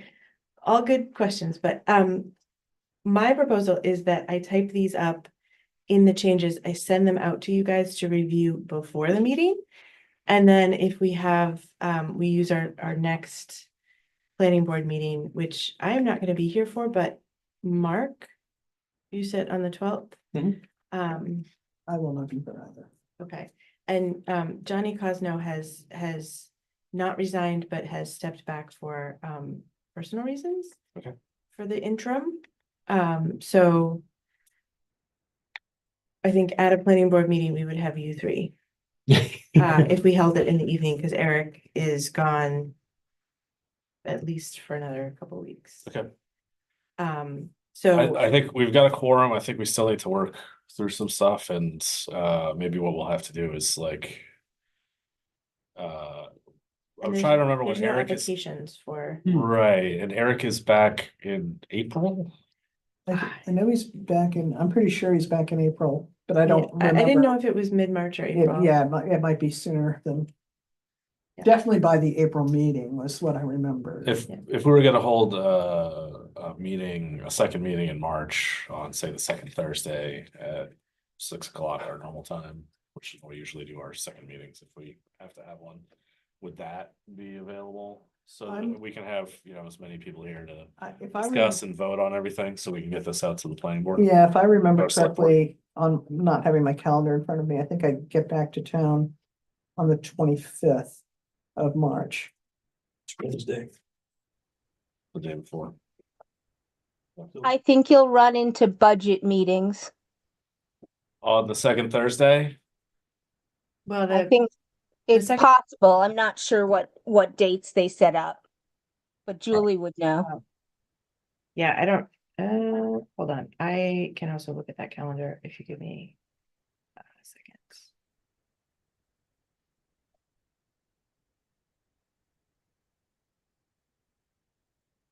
Don't wanna look at the month. No.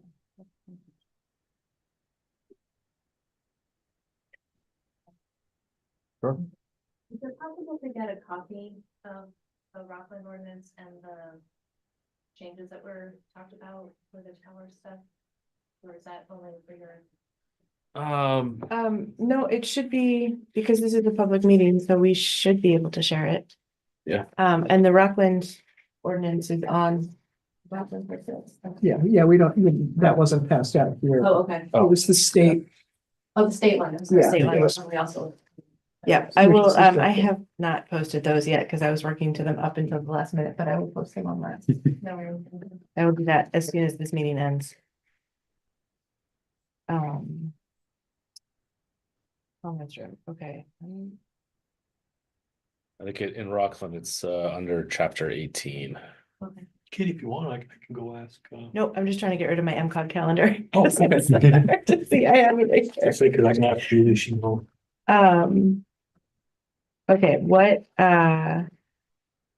assuming that she's booked the room. That's sometimes legally happen. Let's see. Our planning board is scheduled for the 12th currently. We are having an appeals board on the 19th, 6:30 to 9:30. There is nothing before that, so if we wanted to meet 5:30 to 6:30 on the 19th, that's an option. I am here. Margot is not. Eric is question mark. On the 26th, there is a select board budget committee meeting from 6 to 8. You're not back until the 20 following week. Yeah, the 25th, I believe is the date. And I think we need, what's the deadline for Pam? It's end of, It's usually a week in advance for notices. no, but To get the warrant bill. to get the warrant, we need to give her a warrant. Oh, We I need to don't go to know. the select board before we do that, right?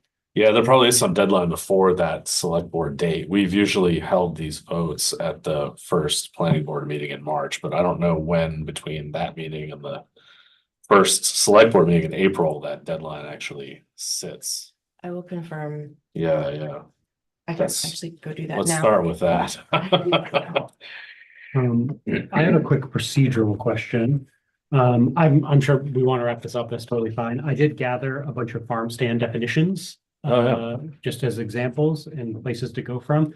Would it be appropriate to send that through the email? Because I think that's just disseminating information. I don't think that gets into weird. If you send it to Kate, Yeah. that's usually safest and let her be the decision. Yeah, Gotcha. that was, What has to be done is it has to be blind copy. Yeah, You can't start a discussion. Yeah. That's the legalities of that. yeah, that was gonna be my suggestion actually, because there's a bunch of topics that we didn't talk about. Yeah. Even within the wireless tower stuff that we had talked about at the previous meeting and like, if you've got thoughts about that, email those to Kate. Okay. And she can compile those and synthesize them and send them back to us. Does that apply to citizens as well? Yeah, absolutely. Yeah. Yeah, because of the Freedom of Access Act, we're not allowed to have like group emails and stuff, Okay. because anytime we're communicating with a quorum of us, then it's a public meeting, Right. Okay. except. Anything else is considered ex parte Yeah. communication. So The reason- maybe if I have some thoughts, email Kate and then she'll Yeah, pass them on? she's the point Yeah. Or whatever, person okay. for all of that, yeah. We are allowed to greet each other. if we bump into each Oh, other. yeah. Shake hands, all that stuff.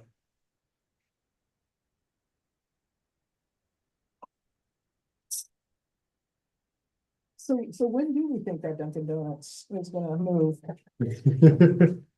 I've contacted the guy on multiple occasions and explained, he needs to, he's still, according to him, he's still struggling with 12, I'm sorry, what?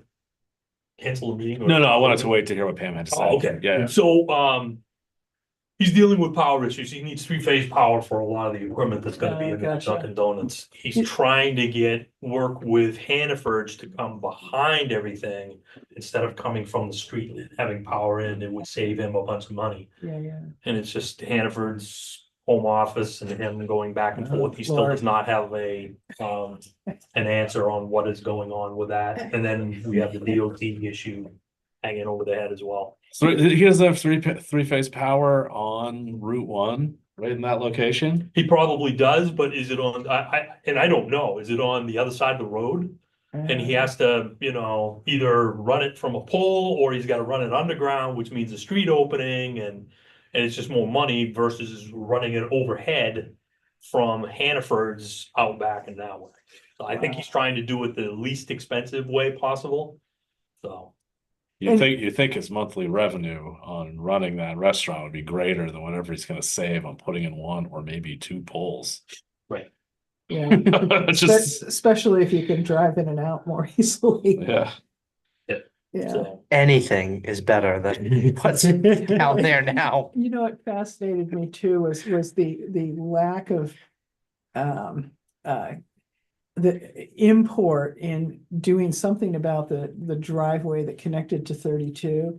I swear that's why I had to replace the stripe on my truck was, because trying trying to get onto Route 1 from that parking lot, I would always just enter on Route 1 and circle, leave on 32, but my God, a year ago, that was horrible.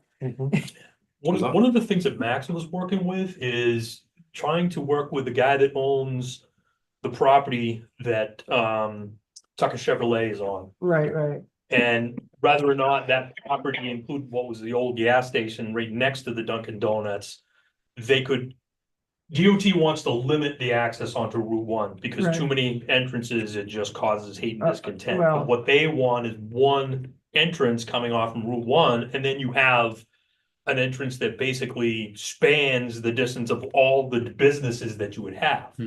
And Max had talked to the guy that owns the land, and he's just, at this point in time, he's not interested in doing anything like I that. think the old gas station is a memorial. It is, right? Yeah, and I don't mean, know I think who owns that- that now. I It think has she been sold it to Oh, him. did she sell it? Mhm. Yeah, I think Linda sold it to the guy that owns, I think he owns most of that hill, including, And that's the guy that Duncan. owns Tucker. Yeah. Oh, interesting. 'Cause Yeah. I, with the boulders there, I just always, I always think of Jeff when I drive by and, just, that was just sad.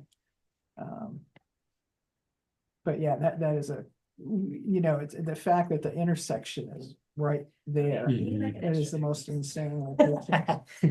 And the people that run the drive-through, they're like, we want to process an entire order, so there's like always this gap, there's no cars, so they're all lying on the road. It's insane, but I Okay, go there every day. so Pam needs the warrant articles by April 9th. Okay. Which means we have March 24th and March 10th are the select board meetings that we'd have to, Oh, she needs it before the April select board meeting. well, because it has to go before the select board, doesn't it? Don't the select board have to? Yeah, approve? but wouldn't they, she needs. she needs to have it before that meeting, though. The 9th is probably that meeting. April 9th is when she has to have the warrant article, so it has to go. They to have the to be select board posted on the meeting. 9th. The 9th is when she sends the warrant articles out to the printer. That's So that means the select board would have to vote on the 7th. so the select board meetings are the 10th or the 24th. So Oh, Yeah, so you wait, think they in need it April? by March 24th March. from us? Oh, March. I thought you were talking April. So they would 10th. need it for us by March 24th. And then if they had any questions about it, Gotcha. so if we are confident that we can do something that they won't have questions about and won't need to see it again, we could plan to get it for the select board March 24th. You could have your meeting March 12th. March 12th, right? Which is your regularly scheduled meeting. Okay, well, I guess we're gonna need to do most of this off. Alternatively, Remotely, right? also if it's not I mean, the workshops are not technically public hearings. In my understanding. So I wouldn't technically have to notice it in the newspaper. We could meet next week. Yeah, I was gonna say, I have so much to do before I leave, but, I could. I'm gonna shoot myself for saying this, but I could come on March 5th. The only problem is there's a budget committee meeting in this room from 6 to 8. Yeah, but we, So- I was thinking the morning, right? If we could do it in the morning, Thursday Yeah. morning, I think I'm available if my phone will open up here. and you're gonna remind us so I don't forget. The first basketball playoff is Yep. on the 4th. God knows where in New England it will be, but I could do next Thursday. okay. Then I will put a planning board workshop. I will post it on the website and calendar. Are we doing 10 again? That works for me if that works for you. Yeah, that's fine. yeah. Civilized hour. It's the right time to run a generator time. Uh, All right. Great. God. Okay, that gives me a lot of work between now and then. Yeah. Cool. I can get that done. I can totally get that done. All right, well, let's adjourn then. Thanks, everybody. Thanks for the donuts, Larry. Yeah, anybody feel free to grab them, so I'm not tempted by them at home. Same with coffee. I don't need to drink half a box of Joe. Yeah. Yeah, coffee. Yeah. Yeah. We need to sign these. Did you know that you can have things. 3 large cups of,